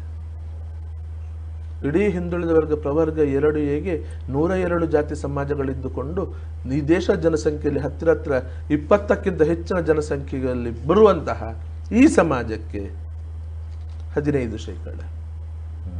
ಇದನ್ನು ನೀವು ಸಾಮಾಜಿಕ ನ್ಯಾಯ ಅಂತ ಹೇಳ್ತೀರಾ? ಸರ್ವರಿಗೂ ಸಮಪಾಲು, ಸರ್ವರಿಗೂ ಸಮಬಾಳು ಅಂತ ಹೇಳ್ತೀರಾ? ಆ ವ್ಯವಸ್ಥೆ ಯಾವುದನ್ನು ಸರಿ ಮಾಡಬೇಕಾಗಿತ್ತು ಮೀಸಲಾತಿ ಇಷ್ಟು ವರ್ಷದಲ್ಲಿ. ಎಲ್ಲರೂ ಕಾರಣಕರ್ತದೆ, ಆ ಪಾರ್ಟಿ ಈ ಪಾರ್ಟಿ ಅಂತ ಹೇಳೋದಿಲ್ಲ ನಾನು. ನಾನಿವತ್ತು ಕೇಳ್ತಾ ಇರುವಂಥದ್ದು ಬೇರೆಲ್ಲ ರಾಜಕೀಯ ನಾಯಕರುಗಳು, ಮುಖಂಡರುಗಳು ಅವರವರ ಸಮಾಜಕ್ಕೆ ಏನು ಕೇಳ್ತಾ ಇದ್ದಾರೆ ಅದನ್ನೇ ನಮ್ಮ ನಾರಾಯಣಗುರು ಸಮಾಜಕ್ಕೆ ನಾನು ಕೇಳಿರುವಂಥದ್ದು. ನಮ್ಮ ನಾರಾಯಣಗುರು ಸಮಾಜಕ್ಕೆ ನಾನು ಕೇಳ್ತಾ ಇರುವಂಥದ್ದು, ನಮಗೆ ಅಭಿವೃದ್ಧಿ ನಿಗಮ ಕೊಡಿ. ಶಾಶ್ವತ ಹಿಂದುಳಿದ ವರ್ಗದ ಆಯೋಗದ ಇದು ಏನು ವರದಿ ಇದೆ ಅದನ್ನು ಜಾರಿ ಮಾಡಿ, ಅಲ್ಲಿ ಜನಸಂಖ್ಯೆ ನಮ್ದು ವ್ಯತ್ಯಾಸ ಹಾಕಿದೆ. 13 ಲಕ್ಷ ಅಲ್ಲ, ನಾವು ಹತ್ತಿರ 35-40 ಲಕ್ಷ ಮೇಲ್ಪಟ್ಟು ನಮ್ಮ ಜನಸಂಖ್ಯೆ ಇದೆ ರಾಜ್ಯದಲ್ಲಿ. ಅದನ್ನು ಸರಿಯಾಗಿ ಇನ್ನೊಂದ್ಸರಿ ಇದು ಮಾಡಿಕೊಂಡು ಅದಕ್ಕೆ ಸರಿಯಾಗಿ ನಮಗೆ ಸ್ಥಾನಮಾನಗಳನ್ನು ಕೊಡುವಂಥ ವ್ಯವಸ್ಥೆ ಮಾಡಿ. ರಾಜಕೀಯದ್ದು ನಾನು ಕೇಳಲಿಲ್ಲ. ಬಹುಸಂಖ್ಯಾತ ಸಮಾಜ ನಾವು ದಕ್ಷಿಣ ಕನ್ನಡ ಉಡುಪಿ ಜಿಲ್ಲೆಯಲ್ಲಿ ಎಷ್ಟು ಧಾರ್ಮಿಕ ಕ್ಷೇತ್ರ ನಮ್ಮ ಸಮಾಜದವರಿಗೆ ಆಡಳಿತ ಮುಕ್ತೇಸರ ಸ್ಥಾನಮಾನ ಇದೆ. ಆಡಳಿತ ಮಂಡಳಿಯಲ್ಲಿ ಅಧ್ಯಕ್ಷ ಸ್ಥಾನಮಾನ ಎಷ್ಟು ಇದೆ? ಲೆಕ್ಕ ಯಾರಾದ್ರೂ ಕೊಡಬಹುದಾ? ಸರ್ಕಾರದ ಇದರಲ್ಲಿ ಏನು ಸೊಸೈಟಿಗಳು ಇನ್ನೊಂದು ಮತ್ತೊಂದಿದೆ, ಅಲ್ಲಿ ಅಧ್ಯಕ್ಷ ಸ್ಥಾನ ನಮ್ಮ ಸಮಾಜಕ್ಕೆ ಎಷ್ಟಿದೆ? ಯಾರ ಕೈಯಲ್ಲಿದೆ? ಅದು ಯಾರ ಕೈಯಲ್ಲಿದೆ? ಬೇರೆ ಸಮುದಾಯದ ಕೈಯಲ್ಲಿದೆ ಅನ್ನುವಂಥದ್ದು ಸತ್ಯ. ಇವತ್ತಿಗೂ ದೇವಸ್ಥಾನಗಳಲ್ಲಿ ಬ್ರಹ್ಮಕಲಶದಲ್ಲಿ, ಮೊನ್ನೆ ವೇಣೂರಲ್ಲಿ ಹಿಂದುತ್ವ ಹೆಸರುಗಳನ್ನು ಶಾಸಕರ ಇದರಲ್ಲಿ ಅಧ್ಯಕ್ಷತೆಯಲ್ಲಿಯೇ ಹಿಂದುತ್ವ ಹೆಸರು ಬಿಜೆಪಿಯ ಅಲ್ಲಿ ಕ್ಷೇತ್ರದ ಸಮಿತಿಯ ಅಧ್ಯಕ್ಷ, ಅವನಲ್ಲಿ ಅದರಲ್ಲಿ ಕಾರ್ಯಾಧ್ಯಕ್ಷ ಆಗಿರುವಾಗಲೇ 4 ಕಡೆ ಅಡಿಗೆ ವ್ಯವಸ್ಥೆ, 4 ಕಡೆ ಅಡಿಗೆ ವ್ಯವಸ್ಥೆ, 4 ಕಡೆ ಊಟದ ವ್ಯವಸ್ಥೆ. ಇದು ವ್ಯವಸ್ಥೆಯಾ? ಇದು ಹಿಂದುತ್ವ? ನಮ್ಗೆ ಆ ಮಟ್ಟಿಗೆ ನಮ್ಗೆ ಹೆಮ್ಮೆ ಇದೆ. ನನ್ನ ಗ್ರಾಮ ದೇವಸ್ಥಾನದಲ್ಲಿ 2004ರಲ್ಲಿ ನಡೆದ ಬ್ರಹ್ಮಕಲಶದಲ್ಲಿ ನಾವು ಎಲ್ಲರಿಗೂ ಒಂದೇ ರೀತಿ ಒಂದೇ ಕಡೆ ಅಡಿಗೆ ವ್ಯವಸ್ಥೆ. ವೈದಿಕರು ಯಾರಿದ್ದಾರೆ ಪೂಜಾ ಕೈಂಕರ್ಯದಲ್ಲೇ ತಮ್ಮನ್ನು ತಾವು ತೊಡಗಿಸಿಕೊಂಡವರು, ಅವರಿಗೆ ಮಾತ್ರ ಪ್ರತ್ಯೇಕ ಊಟದ ವ್ಯವಸ್ಥೆ, ಆದರೆ ಅಡಿಗೆ ಮಾತ್ರ ಒಂದೇ ಕಡೆಯಲ್ಲಿ. ಉಳಿದ ಎಲ್ಲರಿಗೂ 3 ರೀತಿಯ ವ್ಯವಸ್ಥೆ ಇತ್ತು. ಯಾರು ಎಲ್ಲಿ ಬೇಕಿದ್ರು ಊಟವನ್ನು ಸ್ವೀಕಾರ ಮಾಡಬಹುದು. ಒಂದು ಬಫೆ ಸಿಸ್ಟಮ್, ಒಂದು ಟೇಬಲ್ ಸಿಸ್ಟಮ್, ಒಂದು ನೆಲದಲ್ಲಿ ಕುತ್ಕೊಂಡು ಮಾಡುವಂಥ ವ್ಯವಸ್ಥೆ 2004ರಲ್ಲಿ ನಾವು ಮಾಡಿದ್ದೀವಿ. ಯಾಕೆ ಆಗೋದಿಲ್ಲ ಬೇರೆಯವರಿಗೆ? ಸಂಘ ಪರಿವಾರದ ನಾಯಕರು, ಪಕ್ಷದ ನಾಯಕರು, ಹಿಂದುತ್ವ ನಾಯಕರಾದವರು ಮಾಡಬೇಕಲ್ಲ ಅವರ ಗ್ರಾಮಗಳಲ್ಲಿ, ದೇವಸ್ಥಾನಗಳಲ್ಲಿ. ಇದನ್ನು ಹಿಂದುತ್ವ ಅಂತ ಹೇಳೋದು, ಸರ್ವರಿಗೆ ಸಮಫಲ ಆಗಬೇಕಿದ್ರೆ. ಈಗ ಸತ್ಯಜಿತ್ ಸುರತ್ಕಲ್ ಅವರು ಬರೀ ಬಿಲ್ಲವ ನಾಯಕನ ಅಥವಾ ಮುಂದಿನ ದಿನಗಳಲ್ಲಿ ಇನ್ನೊಂದು ನಾನು ಹೇಳಲಿಕ್ಕೆ ಮರೆತು ಹೋದೆ. ನಾನು ದೇಹದ ಒಂದು ಉದಾಹರಣೆ ಕೊಟ್ಟೆ. ನಾನು ಒಂದು ದೊಡ್ಡ ಆಲದ ಮರ ನಿಂತ್ಕೊಳ್ಳೋದು ಅದರ ಕೆಳಗಡೆ ಬಂದಂತ 100 ಬೇರುಗಳು ಗಟ್ಟಿಯಾಗಿದ್ದಾಗ ಮಾತ್ರ. ಹೌದಾನೆ? ಎಲ್ಲ ಜಾತಿ ದೊಡ್ಡ ಆಲದ ಮರ, ಅದರ ಎಲ್ಲ ಕೆಂಬಗಳಿಂದ ಬೇರುಗಳು ಬರ್ತಾ ಅದೇ ಮರವನ್ನು ಗಟ್ಟಿ ಹಿಡ್ಕೊಳ್ಳುವಂಥದ್ದು. ಹಿಂದುತ್ವನಂತ ದೊಡ್ಡ ಈ ಸಮಾಜ ಉಳಿಬೇಕಿದ್ರೆ ಅದರ ಎಲ್ಲ ಜಾತಿಗಳು ಗಟ್ಟಿ ಆಗಬೇಕು. ಇಲ್ಲ ಅಂತ ಹೇಳಿ ಆದ್ರೆ ಇವತ್ತು ಕೇರಳದಲ್ಲಿ ಯಾಕೆ ಹಿಂದುತ್ವ ನಮ್ಗೆ ನಿಲ್ಲಿಸ್ಕೊಳ್ಳಿಕ್ಕೆ ಆಗ್ತಾ ಇಲ್ಲ ಅಂತ ಕೇಳಿದ್ರೆ, ಅವತ್ತು 150 ವರ್ಷದ ಹಿಂದೆ ಯಾವ ತಪ್ಪು ಕೇರಳದಲ್ಲಿ ಮಾಡಿದ್ರು, ಸ್ಪೃಶ್ಯ ಅಸ್ಪೃಶ್ಯ, ಮೇಲು ಕೀಳು, ಜಾತಿ ಹೆಸರಲ್ಲಿ ಯಾವುದನ್ನು ಇದು ಹೇಳ್ತಾರೆ, ಅದು ಹುಚ್ಚರ ಆಸ್ಪತ್ರೆ ಅಂತ ವಿವೇಕಾನಂದರು ಹೇಳಿದ್ರು. ಆ ಕಾರಣಕ್ಕೋಸ್ಕರ ಅವತ್ತು ಮತಾಂತರ ಆದ ಸಮಾಜ. ಮನುಷ್ಯರಾಗಿ ಬದುಕಬೇಕಿದ್ರೆ ಮತಾಂತರ ಆಗಬೇಕಾಗಿತ್ತು. ತೆರಿಗೆ ಕಟ್ಟದೆ ತಾಯಿ ತನ್ನ ಹೆತ್ತ ಮಗುವಿಗೆ ಹಾಲುಡಿಸಬೇಕಿದ್ರೆ ತೆರಿಗೆ ಕಟ್ಟಬೇಕಾಗಿತ್ತು. ತೆರಿಗೆ ಕಟ್ಟದೆ ಆಗಬೇಕಿದ್ರೆ ಮತಾಂತರ ಆಗಬೇಕಾಗಿತ್ತು. ತೆರಿಗೆ ಕಟ್ಟದ ಒಬ್ಬ ಹಿಂದುಳಿದ ವರ್ಗ ದಲಿತ ಸಮಾಜದ ಬಂದು ತನ್ನ ಮನೆಯಲ್ಲಿ ಸತ್ತ ಹೆಣವನ್ನು ತೆಗಿಬೇಕಿದ್ರು ಮತಾಂತರ ಆಗಬೇಕಂತ ಸ್ಥಿತಿ ನಿರ್ಮಾಣ ಆಗಿತ್ತು. ಇದರಿಂದ ದೇವಸ್ಥಾನ ರಸ್ತೆ ಮುಂದೆ ನಡಿಬೇಕಿದ್ರೆ, ಹಗಲೊತ್ತಲ್ಲಿ ರಸ್ತೆಗೆ ನಡಿಬೇಕಿದ್ರೆ ಕೆಲವೊಂದು ಸಮಾಜಗಳು ಮತಾಂತರ ಆಗಬೇಕಾದ ಅನಿವಾರ್ಯತೆ ಇತ್ತು. ಈ ಸ್ಥಿತಿಯಲ್ಲಿ ಅವತ್ತಾದಂಥ ಮತಾಂತರ ಇವತ್ತು ಕೇರಳವನ್ನು ಸುಡ್ತಾ ಇದೆ. ಆ ಕಾರಣಕ್ಕೋಸ್ಕರ ಅವತ್ತಾದಂತಹ ಮತಾಂತರ ಇವತ್ತು ಕೇರಳವನ್ನು ಸುಡ್ತಾ ಇದೆ. ಇತ್ತೀಚೆಗೆ MB ಪುರಾಣಿಕರೊಂದು ಮಾತನ್ನು ಹೇಳಿದ್ರು. ವಿಶ್ವ ಹಿಂದೂ ಪರಿಷತ್ನ ರಾಜ್ಯದ ಕಾರ್ಯಾಧ್ಯಕ್ಷರು, ದಕ್ಷಿಣ ಪ್ರಾಂತ್ಯದ ಕಾರ್ಯಾಧ್ಯಕ್ಷರು ಘೋಷಿಸಿದ್ರು. ಅವರೊಂದು ಮಾತನ್ನು ಹೇಳಿದ್ರು, ನಾವು ಮೇಲ್ವರ್ಗದ ಸಮಾಜ ಕೆಳವರ್ಗದವರನ್ನು ತುಚ್ಛರಾಗಿ ಕಂಡು ಅವರಿಗೆ ಅವಕಾಶಗಳನ್ನು ಕೊಡದೆ ಮನೆಯಿಂದ ದೇವಸ್ಥಾನ ಪ್ರವೇಶದಿಂದ ಮತ್ತು ಸಹಪಂಕ್ತಿ ಭೋಜನದಿಂದ ಅವರನ್ನು ವಂಚಿತರನ್ನಾಗಿ ಮಾಡಿದ ಪರಿಣಾಮ ಇವತ್ತು ಸಮಾಜ ಮತಾಂತರ ಆಗಿರುವಂತಹದ್ದು ಸತ್ಯವನ್ನು ಇತ್ತೀಚೆಗೆ ಅವರು ಹೇಳಿದರು, ಒಪ್ಕೊಂಡ್ರು. ಅದರಿಂದಾಗಿ ಆದಂತಹ ಅವಾಂತರ ಕೇರಳದಲ್ಲಿ ಇವತ್ತು ಕೇರಳವನ್ನು ಸುಡ್ತಾ ಇದೆ. ಯಾಕಂತ ಹೇಳಿದ್ರಲ್ಲಿ 150% ದಾಟಿ ಮುಸಲ್ಮಾನರು ಮತ್ತು ಕ್ರಿಶ್ಚಿಯನ್ರು ಆಗಿಬಿಟ್ಟಿದ್ದಾರೆ. ಹಿಂದೂ ಸಮಾಜ 40ಕ್ಕೆ ಬಂದಿದೆ. ಇವತ್ತು ಮತ್ತೊಮ್ಮೆ ಅದೇ ಪರಿಸ್ಥಿತಿ ಕಡೆಗೆ ಎಲ್ಲವೂ ನಮಗೆ ಬೇಕು, ಮೇಲ್ವರ್ಗದವರು ಎಲ್ಲವೂ ನಮಗೆ ಬೇಕು ಅಂತ ಹೇಳಿಕೊಂಡು ಹಿಡ್ಕೊಂಡು ಹೊರಟಿದ್ದಾರೆ. ಆಳುವಂತಹ ಸರ್ಕಾರಗಳು ಕೂಡ ರಾಜಕೀಯ ಆಸೆಗೋಸ್ಕರ ಆ ಜನಸಂಖ್ಯೆಯನ್ನು ನೋಡಿಕೊಂಡು ಓಟಿನ ಆ ಸೀಟಿನ ಅವರ ಅದಕ್ಕೋಸ್ಕರ ಆ ಸಮಾಜವನ್ನು ಓಲೈಕೆ ಮಾಡಿಕೊಂಡು ಎಲ್ಲ ಅವಕಾಶವನ್ನು ಅವರಿಗೆ ಕೊಡ್ತಾ ಇರೋದ್ರಿಂದ ಇವತ್ತು ಮತ್ತೊಮ್ಮೆ ಆ ಸ್ಥಿತಿಗೆ ಹೋಗುವ ಸ್ಥಿತಿ ನಿರ್ಮಾಣ ಆಗ್ತಾ ಇದೆ.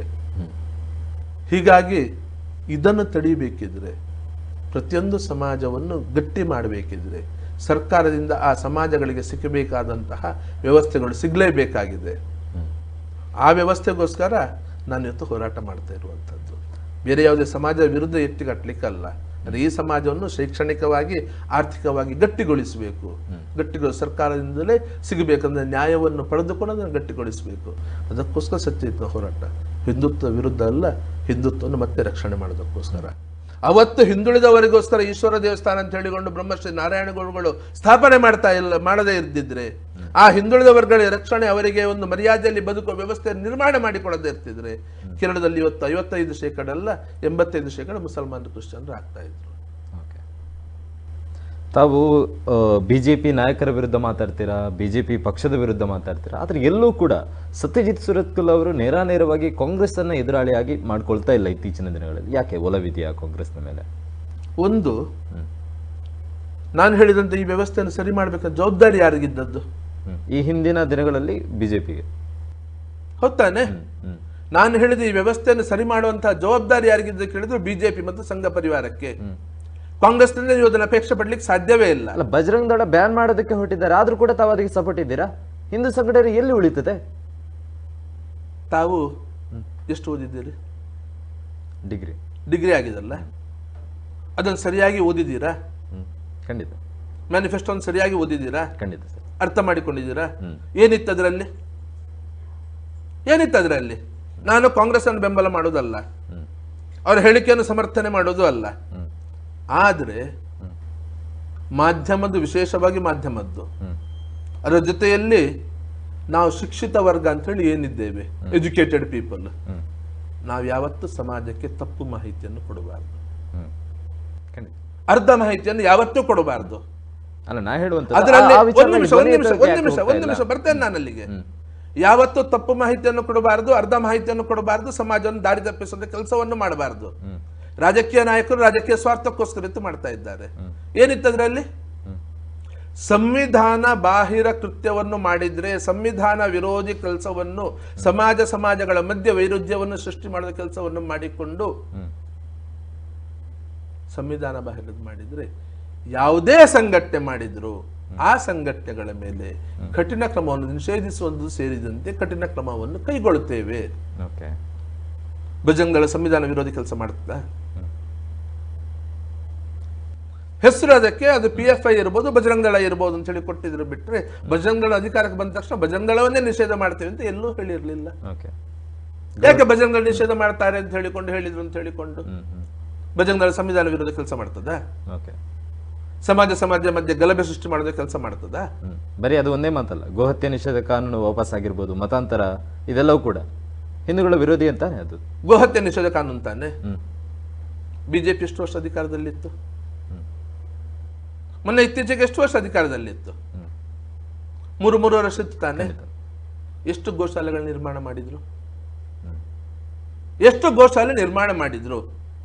ಕೆಡುವಂತದ್ದೇ ಆಗಿರುವಂತ. ಎಷ್ಟು ಗೋಶಾಲೆಗೆ ಆರ್ಥಿಕ ಶಕ್ತಿಯನ್ನು ತುಂಬಿಸಿದ್ರು?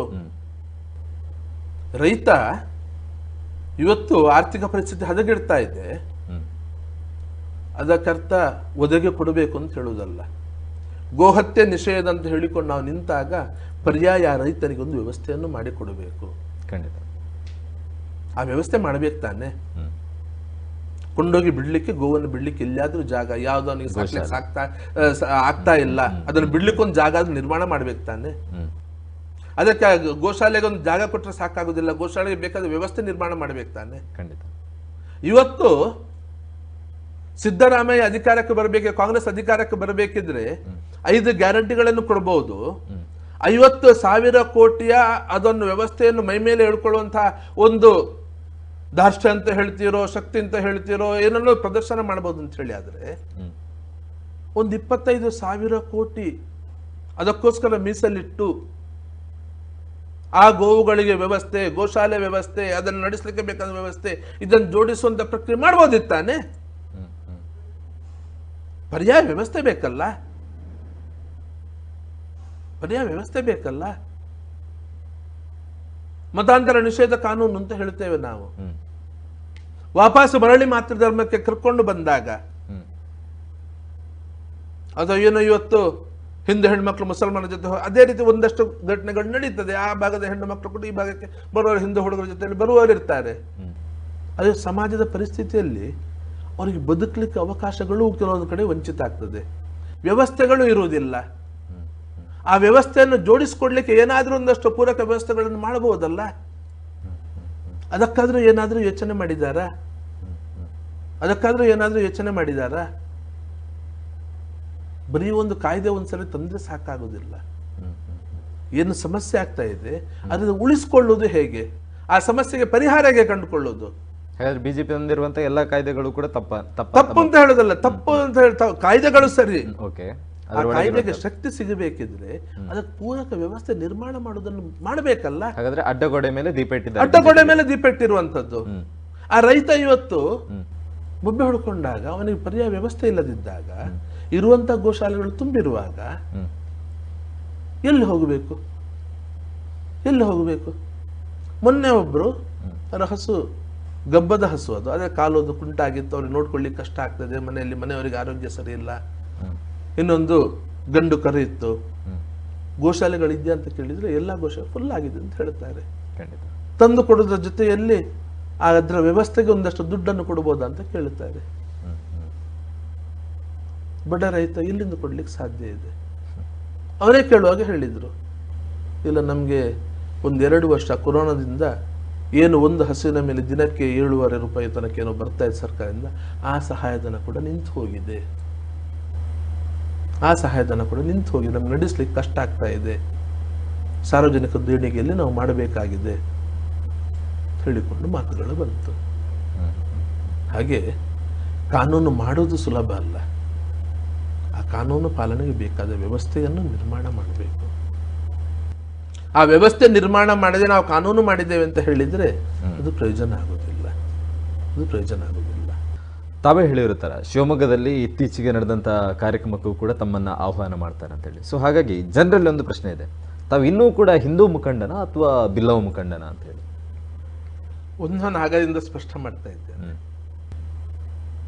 ಪ್ರತಿಯೊಂದು ಜಾತಿ ಸಮಾಜಗಳು ಗಟ್ಟಿಯಾದಾಗ ಮಾತ್ರ ಹಿಂದುತ್ವ ಉಳಿಲಿಕ್ಕೆ ಸಾಧ್ಯ. 100 ಬೇರಲ್ಲಿ 10 ಬೇರು ಮಾತ್ರ ಗಟ್ಟಿಯಾಗಿ 90 ಬೇರುಗಳು ಬಲ ಕಳ್ಕೊಂಡ್ರೆ, ಬಲವಾದ ಗಾಡಿ ಬಂದು ಬಿಟ್ರೆ ಇಡೀ ಮರಕ್ಕೆ ಮರ ಬಿದ್ದು ಹೋಗಬಹುದು. ಸೊ ಹಾಗಾದ್ರೆ ಇನ್ನೂ ಕೂಡ ಹಿಂದುತ್ವದಲ್ಲಿ ಉಳ್ಕೊಳ್ತೀರಾ? ಐ ಮೀನ್ ಹಿಂದೂ ಮುಖಂಡನಾಗಿ ಇದ್ದೀರಾ? ಅಲ್ಲ, ಹಿಂದುತ್ವಕ್ಕೆ ವಿರುದ್ಧವಾಗಿ ನಾವು ಯಾವುದೂ ಮಾಡಲಿಲ್ಲ. ಆದ್ರೆ ನನ್ನ ಸಮಾಜವನ್ನು ಗಟ್ಟಿ ಮಾಡೋದಕ್ಕೋಸ್ಕರ ನಾನು ಒಂದಷ್ಟು ಬೇಡಿಕೆ ಇಟ್ಟುಕೊಂಡು ಹೋರಾಟ ಮಾಡ್ತೀನಿ. ಹಾಗಾದ್ರೆ ನೇರವಾಗಿ ಬಿಜೆಪಿಗೆ ವಿರುದ್ಧವಾಗಿರುವಂತದ್ದು ಸ್ಪಷ್ಟ. ಆದ್ರೆ ಬಿಜೆಪಿಗೆ ವಿರುದ್ಧ ಅಂತ ಹೇಳಿ ಅಲ್ಲ, ಇವತ್ತೊಂದು ವಿಷಯಗಳಿಗೆ ಯಾವ್ದು ವಿರೋಧ ಬರುತ್ತೆ ಅದ್ರ ವಿರುದ್ಧ ನಾನು ಮಾತನಾಡಲಿಲ್ಲ. ಮುಂದಿನ ದಿನಗಳಲ್ಲಿ ಬಿಜೆಪಿಗೋಸ್ಕರ ಕೆಲಸ ಮಾಡೋದಕ್ಕೆ ಕರೆದ್ರೆ ತಾವು ಅದರಲ್ಲಿ ಭಾಗಿಯಾಗ್ತೀರಾ? ರಾಜಕೀಯವಾಗಿ ನಾನು ಯಾವುದೇ ಜವಾಬ್ದಾರಿ ತರಕ್ಕೆ ಯೋಚನೆ ಮಾಡಿಲ್ಲ. ಮುಂದಿನ ದಿನಗಳಲ್ಲಿ ಆಹ್ವಾನ ಬರುತ್ತೆ, ಸತ್ಯಜಿತ್ ಅವರು ಬರಲೇಬೇಕು ಪಕ್ಷದ ಕಾರ್ಯಕ್ಕೋಸ್ಕರ ಅಂತ ಸಂದರ್ಭಗಳಲ್ಲಿ ಬೇಡಿಕೆ ಇಟ್ಟಾಗ ತಾವು? ನಾನು ಅವತ್ತೊಂದು ಮಾತನ್ನು ಹೇಳಿದ್ದೆ, ನಾನು ವ್ಯವಸ್ಥೆ ಸರಿಯಾಗಬೇಕು ನಂಗೆ. ಸತ್ಯಜಿತ್ ಪಕ್ಷದ ಒಳಗಡೆನ ವ್ಯವಸ್ಥೆ ಸರಿ ಇಲ್ಲದ ಕಾರಣಕ್ಕೋಸ್ಕರ ಇವತ್ತು ನಿಂತಿರೋದು ಹೊರಗಡೆ. ಅಂದ್ರೆ ಈಗ ಸುರತ್ಕಲ್ ಭಾಗದಲ್ಲಿ ಹೇಳ್ತಾ ಇದ್ದಾರೆ. ಬರೀ ಸುರತ್ಕಲ್ ಭಾಗ ಅಲ್ಲ, ಕನಿಷ್ಠ ದಕ್ಷಿಣ ಕನ್ನಡ ಉಡುಪಿ ಜಿಲ್ಲೆ ಏನಿದೆ, ಸಂಘದ ಆಧಾರದ ಮೇಲೆ, ಹಿಂದುತ್ವದ ಆಧಾರದ ಮೇಲೆ ಇದು ನಿಂತಿರುವಂತ ಹೇಳ್ತಾರೆ. ಸಂಘದ ಆಧಾರದಲ್ಲಿ, ಹಿಂದುತ್ವ ಆಧಾರದಲ್ಲಿ ನಿಂತಿರೋದು ಅಂತ ಹೇಳಿ ಆದ್ರೆ ಸಂಘದ ವ್ಯವಸ್ಥೆಯಲ್ಲಿ ಇದು ಸರಿಯಾಗಿ ಇರಬೇಕು. ನಂಗೆ ಅವತ್ತು ಹೇಳಿದ್ರು, ಸತ್ಯ ರಾಜಕೀಯ ಅಂತ ಹೇಳಿದಾಗ ಒಂದಷ್ಟು ಅಡ್ಜಸ್ಟ್ಮೆಂಟ್ ಇರಬೇಕು ಅಂತ ಹೇಳಿಕೊಂಡು ಸತ್ಯ ನಂಗೆ ಕೂಡ ಗೊತ್ತಿದೆ ಅದು. ಆದ್ರೆ ಸತ್ಯ ಜೀವನದಲ್ಲಿ 25% ಫ್ಲೆಕ್ಸಿಬಲ್ ಇರ್ತಾನೆ, 75% ಅಲ್ಲ. 75% ಅಲ್ಲ. ತನ್ನಂತ ಯಾವತ್ತೂ ಮಾರಿಕೊಳ್ಳಿಕ್ಕೆ ಸತ್ಯ ಸಿದ್ಧ ಇಲ್ಲ. ಅಡ್ಜಸ್ಟ್ಮೆಂಟ್ ರಾಜಕೀಯಕ್ಕೆ ಒಪ್ತಾ ಇಲ್ಲ. ಅಡ್ಜಸ್ಟ್ಮೆಂಟ್ ರಾಜಕೀಯಕ್ಕೆ 25% ಜನಕ್ಕೆ ಅನಿವಾರ್ಯ. ಇವತ್ತು ರಾಜಕೀಯದಲ್ಲಿ ಹೇಳಿದೆ, 100ಕ್ಕೆ 100 ನಾವು ಸಂಘಟನೆ ಇದ್ದ ಹಾಗೆ ರಾಜಕೀಯದಲ್ಲಿ ದುಡಿಲಿಕ್ಕೆ ಸಾಧ್ಯ ಇಲ್ಲ. ಅದು 75% ನಾವು ಅಡ್ಜಸ್ಟ್ಮೆಂಟ್ ಮಾಡಿಕೊಂಡು ಹೋದ್ರೆ ಏನು ಹಿಂದುತ್ವಕ್ಕೆ ಬೆಲೆ ಏನಿದೆ? ತತ್ವಕ್ಕೆ ಸಿದ್ಧಾಂತಕ್ಕೆ ಬೆಲೆ ಏನಿದೆ? ಮಿಕ್ಕ ಶಾಸಕರಾಗಾದ್ರೆ ಮಾಡ್ತಾ ಇದ್ದಾರೆ, ಅಡ್ಜಸ್ಟ್ಮೆಂಟ್ ರಾಜಕೀಯ ನಡೆಸ್ತಾ ಇದ್ದಾರೆ. ಅಲ್ಲ, ಇವತ್ತು ನಿಮ್ಗೆ ಅಲ್ಲಿ ಬಂದಿರುವಂತಹ ಮುಂಬೈ ಫ್ರೆಂಡ್ಸ್ ಅಂತಲೇ ಹೆಸರಿಟ್ಟಿದ್ದೀರಿ, ಅಂಥವ್ರು ನಿಮ್ಗೆ ಆಗ್ತದೆ. ನಾಳೆ DK ಬಂದ್ರೆ ಅವರನ್ನು ತಗೊಳ್ತೀರಿ ನೀವು, NCP ಅನ್ನು ಒಡೆದು ತಗೊಳ್ತೀರಿ ನೀವು, ಶಿವಸೇನೆಯನ್ನು ಒಡೆದು ತಗೊಳ್ತೀರಿ ನೀವು, JDS ಒಡೆದು ಬಂದ್ರು ತಗೊಳ್ತೀರಿ ನೀವು. ನಾಳೆ DK ಶಿವಕುಮಾರ್ ಬಂದ್ರು ಕೂಡ ಪಕ್ಷ ತತ್ವ ಸಿದ್ಧಾಂತವನ್ನು ಒಪ್ಪಿಕೊಂಡು ಬಂದ, ಸಿದ್ದರಾಮಯ್ಯರು ಒಪ್ಪಿಕೊಂಡು ಬಂದ್ರು ಅಂತ ಹೇಳಿಕೊಂಡು ತಗೊಳ್ಳುವವರು ನೀವು. ಹಾಗಾದ್ರೆ ಪಕ್ಷಾಂತರ ಅಥವಾ ಮೈತ್ರಿ ಇದೆಲ್ಲ ಅಲ್ಲ ಬೇಕು. ಮೊನ್ನೆ ಇತ್ತೀಚೆಗೊಂದು ಜಗದೀಶ್ ಕಾರಂತ್ ಒಂದು ಮಾತನ್ನು ಹೇಳಿದ್ರು, ಬಿಜೆಪಿಯಲ್ಲಿ ಇರುವವರು ಎಲ್ಲರೂ ಹಿಂದೂವಾದಿಗಳಲ್ಲ, ಹಿಂದುತ್ವವಾದಿಗಳಲ್ಲ. ಹಾಗೆಯೇ ಕಾಂಗ್ರೆಸ್ JDS ಅಲ್ಲಿ ಇರುವಂತಹ ಎಲ್ಲರೂ ಹಿಂದೂ ವಿರೋಧಿಗಳಲ್ಲ. ಒಳ್ಳೆಯವರಿದ್ರೆ ನಾವು ಇಡೀ ಜಗತ್ತಿನಲ್ಲಿ ಒಳ್ಳೆಯ ವಿಚಾರಗಳು ಎಲ್ಲಿಯೇ ಇದ್ರೂ ಕೂಡ ಅದು ನಮಗೆ ಬರಲಿ ಅಂತ ಹೇಳಿಕೊಂಡು ಕರೆದವರು ನಾವು, ಹೇಳಿದವರು ನಾವು. ಎಲ್ಲೇ ಒಳ್ಳೆಯ ವಿಚಾರ ಇದ್ರು ಕೂಡ, ಒಳ್ಳೆಯವರು ಎಲ್ಲೇ ಇದ್ರು ಕೂಡ ಅವ್ರು ಇಲ್ಲಿ ಬರುದಿದ್ರೆ ಸ್ವಾಗತ ಇರಲೇಬೇಕು. ಈಗ ಕಾಂಗ್ರೆಸ್ ನಿಮ್ಗೆ ಅಲ್ಲಿ ಇರುವ ತನಕ, ಇಲ್ಲಿಗೆ ಬರೋದ್ರ ಹಿಂದಿನ ದಿವಸ ತನಕ ಅವನ ಮನೆ ಮೇಲೆ ID ರೈಡ್ ಮಾಡ್ತದೆ, ಖಂಡಿತ IT ರೈಡ್ ಮಾಡ್ತದೆ, ED ಅವರು ಹೋಗ್ತಾರೆ, CBI ಅವರು ಹೋಗ್ತಾರೆ. ಇಲ್ಲಿ ಬಂದ ಮರು ದಿವಸ ಹೇಗೆ ಒಳ್ಳೆಯ ವ್ಯಕ್ತಿ ಆಗ್ತಾನೆ? ಸಾಚ ಆಗ್ತಾನೆ? ಹೇಗೆ ಸಾಚ ಆಗ್ತಾನೆ? ಅಂತವರನ್ನು ಇಟ್ಟುಕೊಂಡು ಈಶ್ವರಪ್ಪರವರು ಹೇಳಿ ಹೊರಗಿನ ಬಂದಿರೋದು ಹಾಳಾಯ್ತು. ಹೌದು, ಒಂದು ಬುಟ್ಟಿಯಲ್ಲಿ ಒಳ್ಳೆ ಹಣ್ಣುಗಳಿದ್ದಾಗ 1-2 ಕೊಳೆತ ಹಣ್ಣುಗಳಿದ್ರೆ ಇಡೀ ಬುಟ್ಟಿ ಕೊಳೆತು ಹೋಗ್ತದೆ. ಅಧಿಕಾರಕ್ಕೆ ಒಂದು ಹಿರಿಯರು ಒಂದ್ಸರಿ ಸಂಘದ ಪರಿವಾರದ ಸಭೆಯಲ್ಲಿ ಒಂದು ಹೇಳಿದ್ರು, ಅವ್ರು 2 ಬಾರ್ ಕಾಂಗ್ರೆಸ್ ಕೋ ಆನೆ ದೋ, ಕುಚ್ ನೈ ಹೋನೆ ವಾಲಾ ಹೈ. ಇನ್ನು 2 ಸರಿ ಬರ್ಲಿ, ಇನ್ನು 10-15 ವರ್ಷ ಅಧಿಕಾರ ಚಲಾಯಿಸ್ಲಿ, ಏನೂ ಆಗೋದಿಲ್ಲ. ಬರೀ ಅಧಿಕಾರಕ್ಕೋಸ್ಕರ ಅಂತೇಳಿ ಹೋಗಬೇಡಿ. ಸಂಘಟನೆಯನ್ನು ಗಟ್ಟಿ ಮಾಡಿಕೊಂಡು ತತ್ವ ಆದರ್ಶದ ಆಧಾರದ ಮೇಲೆ ಸಮಾಜವನ್ನು ಹಿಡಿತಕ್ಕೆ ತಗೊಂಡು ಅದರ ಮುಖಾಂತರ ಅಧಿಕಾರಕ್ಕೆ ಹೋಗಿ ಅದು ಯಾವತ್ತೂ ಶಾಶ್ವತವಾಗಿರ್ತದೆ ಅಂತ ಹೇಳಿಕೊಂಡು, ಅದನ್ನು ಬಿಟ್ಟು ಬರೀ ಅಧಿಕಾರ, ಹೇಗಾದ್ರೂ ಮಾಡಿ ಅಧಿಕಾರದಲ್ಲಿರಬೇಕು, ಏನಾದ್ರೂ ಮಾಡಿ ಅಧಿಕಾರದಲ್ಲಿರಬೇಕು. ಇವತ್ತು ಕಾರ್ಯಕರ್ತ ಗೊಂದಲದಲ್ಲಿ ಬೀಳಲಿಕ್ಕೆ ಕಾರಣ, ಪಕ್ಷ ಹಿನ್ನಡೆಯನ್ನು ಅನುಭವಿಸ್ಲಿಕ್ಕೆ ಕಾರಣ, ಹಿರಿಯರಲ್ಲಿ ಇವತ್ತು ಮನಸ್ಸಿನಲ್ಲಿ ಬೇಸರ ನೋವುಗಳು ಬರ್ಲಿಕ್ಕೆ ಕಾರಣ ಇದೇ ಇರುವಂಥದ್ದು. ಇದು ಸರಿಯಾಗಬೇಕು. ಕನಿಷ್ಠ 2 ಜಿಲ್ಲೆಗಳಲ್ಲಿ ಇದಕ್ಕೆ ಗೌರವ ಇರಬೇಕು. ಈ ಒಂದು ಕಾರಣಕ್ಕೋಸ್ಕರ ಬಿಜೆಪಿ ವಿರುದ್ಧ ಕಾರ್ಯಕರ್ತರನ್ನ ಎತ್ತಿ ಕಟ್ಟೋದಿಲ್ಲ. ನಾನು ಹೇಳಿದ್ದೇನೆ, ನಾನು ಹೊತ್ತು ಹೇಳಿದೆ, ವೈಯಕ್ತಿಕವಾಗಿ ಸತ್ಯನ ಬಲಿದಾನ ಆದರೂ ಸತ್ಯ ತಯಾರಿದ್ದಾನೆ. ಈ ವ್ಯವಸ್ಥೆ ನಂಗೆ ಸರಿಯಾಗಬೇಕು. ಇಲ್ಲಿ ಹಿಂದುತ್ವದ ಹೋರಾಟಗಾರರಿಗೆ, ಹಿಂದುಳಿದ ವರ್ಗದ ನಾಯಕರಿಗೆ, ಹಿಂದುಳಿದ ವರ್ಗದ ಕಾರ್ಯಕರ್ತರಿಗೆ ಮನ್ನಣೆ ಸಿಗುವ ತನಕ ಸತ್ಯ ಒಂದು ಹೋರಾಟ ಇದೆ. ಅಲ್ಲ, ತಮ್ಮ ಈ ಮಾತನ್ನು ನೋಡ್ತಾ ಹೋದ್ರೆ ಇನ್ನು ಮುಂದಿನ ದಿನಗಳಲ್ಲಿ ಕಾಂಗ್ರೆಸ್ನಲ್ಲಿ ತಾವು ಹೇಳಿದ ತರ ಏನಾದ್ರೂ ಬದಲಾವಣೆ ವ್ಯವಸ್ಥೆಗಳಾದ್ರೆ ತಾವು ಕಾಂಗ್ರೆಸ್ನಂತ ಮುಖ ಮಾಡ್ತೀರಾ? ಹಾಗಾದ್ರೆ ಕಾಂಗ್ರೆಸ್ ಹಿಂದುತ್ವವನ್ನು ಹಿಡ್ಕೊಂಡ್ರೆ ಖಂಡಿತ ಅದಕ್ಕೆ ಏನು ಬೇಸರ. ನಾವು ಇರೋದು ಹಿಂದುತ್ವದ ಆಧಾರದ ಮೇಲೆ. ಕಾಂಗ್ರೆಸ್ಗೆ ಹೋಗೋದಕ್ಕೂ ರೆಡಿ. ಕಾಂಗ್ರೆಸ್ ಹಿಂದುತ್ವವನ್ನು ಹಿಡ್ಕೊಂಡು ಹಿಂದುತ್ವ ನೆಲೆಯ ಆಧಾರದ ಮೇಲೆ ನಿಂತುಕೊಂಡಾಗ ನಮ್ಗೆ ಪಕ್ಷ ಏನು? ನಾವು ಪಕ್ಷದ ಹಿಂದೆ ಹೋದವರಲ್ಲ, ನಾವು ಹಿಂದುತ್ವ ಜೊತೆಯಲ್ಲಿ ಹೋದವರು. ಅಲ್ಲ, ಹಿಂದುತ್ವ ಜೊತೆ ನಿಂತ್ಕೊಳ್ಬೇಕು. ಆ ಶಕ್ತಿ ಇದೆಯಾ ಕಾಂಗ್ರೆಸ್ಸಿಗೆ? ಮಾಡ್ಲಿಕ್ಕೆ ಹಿಂದುತ್ವ ಅನೇಕ ಕೆಲಸಗಳನ್ನು ಮಾಡಿದ್ದಾರೆ. ಹೇಳುವ ಶಕ್ತಿ ನಾನು ಯಾವತ್ತೂ ಹೇಳೋದಿದೆ, ಮಾಡ್ಲಿಕ್ಕೆ ಮಾಡಿದ್ದೀರಿ, ಅದರದನ್ನು ನಾವು ಮಾಡಿದ್ದೇವೆ ಅಂತ ಹೇಳಿಕೊಂಡು ಹೆಮ್ಮೆಯಿಂದ ಹೇಳಿಕೊಳ್ಳುವಂಥದ್ದು ಶಕ್ತಿ ನಿಮ್ಮಲ್ಲಿ ಇಲ್ಲ. ಆ ಧೈರ್ಯ ನಿಮ್ಗಿಲ್ಲ. ಆ ಧೈರ್ಯ ಇಲ್ಲದೆ ಇವತ್ತು ಹಿಂದೂಗಳನ್ನು ನೀವು ಮತವನ್ನು ಕಳ್ಕೊಂಡಿರುವಂಥದ್ದು. ಖಂಡಿತ. ಈಗ ಬಿಜೆಪಿ ಹಿಂದೆ ಹೋದಂತಹ ಹಲವು ಹಿಂದುತ್ವದ ನಾಯಕರು, ಪ್ರಮೋದ್ ಮುತಾಲಿಕ್ ಇಂದ ಹಿಡಿದು ಅರುಣ್ ಕುಮಾರ್ ಪುತ್ತಿಲ್ ಆಗಿರ್ಬೋದು, ಮಹೇಂದ್ರನಾಥ್ ಅಥವಾ ಮಹೇಶ್ ಶೆಟ್ಟಿ ತಿಮ್ಮರೊಡ್ಡಿ, ಪ್ರತಿಯೊಬ್ಬರನ್ನು ಕೂಡ ಬಿಜೆಪಿ ಹಾಗಾದ್ರೆ ಕೇವಲ ತನ್ನ ಸ್ವಾರ್ಥಕ್ಕಾಗಿ ಬಳಸಿಕೊಳ್ತಾ, ಇನ್ಕ್ಲೂಡಿಂಗ್ ಸತ್ಯಜಿತ್ ಆಲ್ಸೋ. ಸಮಾಜ ಇವತ್ತು ಹೇಳ್ತಾ ಇದೆ, ಸತ್ಯದನ್ನು ಹೇಳಬೇಕಾಗಿಲ್ಲ. ಸಮಾಜ ಅದನ್ನು ಹೇಳ್ತಾ ಇದೆ. ಅದಕ್ಕೆ ಉತ್ತರವನ್ನು ಒಂದಷ್ಟು ಕೊಡ್ಲಿಕ್ಕೆ ಶುರು ಮಾಡಿದೆ ಸಮಾಜ. ನಮ್ಮ ಭಾವನೆಗಳ ಜೊತೆ ಚೆಲ್ಲಾಟ ಆಡಬೇಡಿ, ನಮ್ಮನ್ನು ದುರುಪಯೋಗ ಮಾಡಬೇಡಿ ಹೇಳಿಕೊಂಡು ಸಮಾಜ ಇವತ್ತು ಹೇಳಲಿಕ್ಕೆ ಶುರುವಾಗಿದೆ. ಇಷ್ಟು ವರ್ಷ ಸತ್ಯ ಒಬ್ಬ ಸ್ವರವನ್ನು ಎತ್ತಾ ಇದ್ದೆ, ಈಗ ಅನೇಕ ಜನ ಸ್ವರ ಎತ್ತಲಿಕ್ಕೆ ಶುರು ಮಾಡಿದ್ದಾರೆ. ಅದೇ ಕಾರಣಕ್ಕೋಸ್ಕರ ಬಿಜೆಪಿ ವಿರುದ್ಧ ಪ್ರಮೋದ್ ಮುತಾಲಿಕ್ ಅವರು ಪಕ್ಷೇತರಾಗಿ ನಿಲ್ತಾರೆ, ಅರುಣ್ ಕುಮಾರ್ ಪುತ್ತಿಲ್ ಅವರು ಪಕ್ಷೇತರಾಗಿ ನಿಲ್ತಾರೆ. ಇನ್ನು ಮುಂದಿನ ದಿನಗಳಲ್ಲಿ ಸುರತ್ಕಲ್ನಿಂದ ಸತ್ಯಜಿತ್ ಸುರತ್ಕಲ್ ಅವರು ನಿಲ್ತೀರಾ? ಇಲ್ಲಿ ತನಕ ನಾನು ಅದ್ರ ಬಗ್ಗೆ ಯೋಚನೆ ಮಾಡಿಲ್ಲ. ನಾನು ಈ ಕ್ಷಣದಲ್ಲಿ ಕೂಡ ನಾವು ಯೋಚನೆ ಮಾಡಿದ, ಈ ಕ್ಷಣದಿಂದ ಏನಾದ್ರೂ ಯೋಚನೆ ಮಾಡುವಂತ ಸಾಧ್ಯತೆಗಳಿದೆಯಾ? ಹೇಳಲಿಕ್ಕೆ ಸಾಧ್ಯ ಇಲ್ಲ. ಸಮಯ ಸಂದರ್ಭಗಳು ಬಂದಾಗ ಹೇಳಲಿಕ್ಕೆ ಸಾಧ್ಯ. ಇಲ್ಲಿ ಹೊತ್ತಿನ ತನಕ ನಾನು ಯೋಚನೆ ಮಾಡಿದವನಲ್ಲ ಪಕ್ಷೇತರಾಗಿದ್ದಿಲ್ಲ ಬಗ್ಗೆ.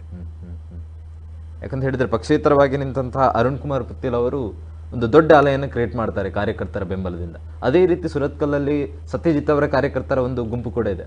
ಅವರ ಪುತ್ತೂರಿನ ವ್ಯವಸ್ಥೆಗೂ ಸುರತ್ಕಲ್ನ ವ್ಯವಸ್ಥೆಗೂ ಬಹಳಷ್ಟು ವ್ಯತ್ಯಾಸಗಳಿದೆ. ಒಂದು, ಹಿಂದುತ್ವದ ಇದರಲ್ಲಿ ಅನೇಕ ಹತ್ಯೆಗಳು ನಡೆದಂತ ಕ್ಷೇತ್ರ ಸುರತ್ಕಲ್, ಮಂಗಳೂರು ಉತ್ತರ.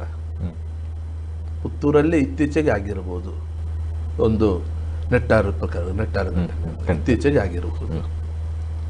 98ರಿಂದ 92ರಿಂದ ಹೋರಾಟವನ್ನು ನಡೆಸಿಕೊಂಡು ಅಯೋಧ್ಯದ ಹೋರಾಟ ಇರಬಹುದು, 98ರ ಸುರತ್ಕಲ್ನ ಗಲಭೆ, ದೊಡ್ಡ ಗಲಭೆ ಇರಬಹುದು, 2004ರಲ್ಲಿ ಮಂಗಳೂರಲ್ಲಿ ಆದಂತಹ ಸುರತ್ಕಲ್ನ ಆದಂತಹ ಘಟನೆಗಳಿರ್ಬೋದು, ಟಾರ್ಗೆಟೆಡ್ ಮರ್ಡರ್ಗಳಿರ್ಬೋದು, ಎಲ್ಲವೂ ಬಹುತೇಕ ಅನೇಕ ಘಟನೆಗಳು ನಡೆದಂತಹ ಕ್ಷೇತ್ರ ಮಂಗಳೂರು ಉತ್ತರ. ಸತ್ಯಜಿತ್ ಸುರತ್ಕಲ್ನಂತವರು ಹಿಂದುತ್ವಕ್ಕೆ ಹೋರಾಟ ಮಾಡಿದವರು ಪಕ್ಷೇತರಾಗಿ ನಿಂತುಕೊಂಡು ಅವತ್ತಿಂದ ಇವತ್ತು ವಿಜಯಕುಮಾರ್ ಶೆಟ್ಟಿಯ ನಂತರ ಕಾಂಗ್ರೆಸ್ ಪಕ್ಷದಲ್ಲಿ ಒಬ್ಬ ಮುಸಲ್ಮಾನ ವ್ಯಕ್ತಿ. ಒಳ್ಳೆಯವನು ಕೆಟ್ಟನು, ಇದರ ಬಗ್ಗೆ ನನ್ನ ಚರ್ಚೆ ಇಲ್ಲ. ಹಿಂದುತ್ವ ಅಂತ ಹೇಳಿ ಬರ್ತಾ ಇರುವಾಗ ಹಿಂದುತ್ವದ ವಿಚಾರ ಬರೋ ಹೇಳುವಂಥದ್ದು ಜನ್ಮತಃ ಒಬ್ಬ ಮುಸಲ್ಮಾನ ಸಮಾಜಕ್ಕೆ ಸೇರಿದಂತಹ ವ್ಯಕ್ತಿ.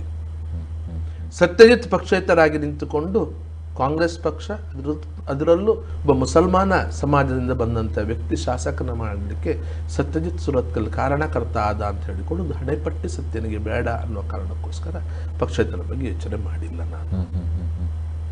ಆ ಒಂದೇ ಕಾರಣಕ್ಕೋಸ್ಕರ ನಾನು ಮತ್ತೆ ಇಷ್ಟು ದೊಡ್ಡ ಹೋರಾಟ ಕಂಡ ಕ್ಷೇತ್ರ ಅದಕ್ಕೆ ಅವಕಾಶ ಆಗಬಾರದು ನನ್ನ ನೆಲೆಯಲ್ಲಿ ಇವತ್ತಿನ ತನಕ ನಾನು ಪಕ್ಷೇತರಾಗಿ ಯೋಚನೆ ಮಾಡಿದ್ದವು. ನಾನು ಸಂಘಟನೆಯಲ್ಲಿ ಇರುವಂತಹ ವೇಳೆಯಲ್ಲಿ ಸತ್ಯಜಿತ್ ಅವರ ಕಣ್ಣಲ್ಲಿ ಬೆಂಕಿಗಳು ಕಾಣ್ತಾ ಇತ್ತು. ಆದರೆ ಯಾವಾಗ ರಾಜಕೀಯ ಕ್ಷೇತ್ರದಿಂದ ಅವರನ್ನ ಹೊರಗಿದಪ್ತಾರೆ ಆ ನಂತರದ ಸತ್ಯಜಿತ್ ಅವರ ಕಣ್ಣಲ್ಲಿ ಬರೀ ತುಂಬಿದ ನೀರುಗಳು ಮಾತ್ರ ಕಾಣ್ತಾ ಇದೆ. ಸಾಧ್ಯ ಅಲ್ಲ ಅದು. ಸತ್ಯ ಭಾವುಕ ಆದಾಗ ಸತ್ಯಜಿತ್ನ ಕಣ್ಣಲ್ಲಿ ನೀರು ಬರೋದು, ಅದು ಸಂಘಟನೆ ಇದ್ದಾಗಲೂ ಭಾವುಕ ಆದಾಗ ಬರ್ತಾ ಇತ್ತು. ಕೆಲವೊಂದು ಘಟನೆಗಳು ಮನಸ್ಸಿಗೆ ಅಷ್ಟು ನೋವನ್ನು ಕೊಡುತ್ತದೆ, ಆವಾಗ ಭಾವುಕನಾಗೋದು ಸಹಜ. ನಾನು ಖುಷಿಯಾದಾಗ ಕೂಡ ಕಣ್ಣಲ್ಲಿ ನೀರು ಬರ್ತದೆ, ಖುಷಿಯಾದಾಗ ಕೂಡ.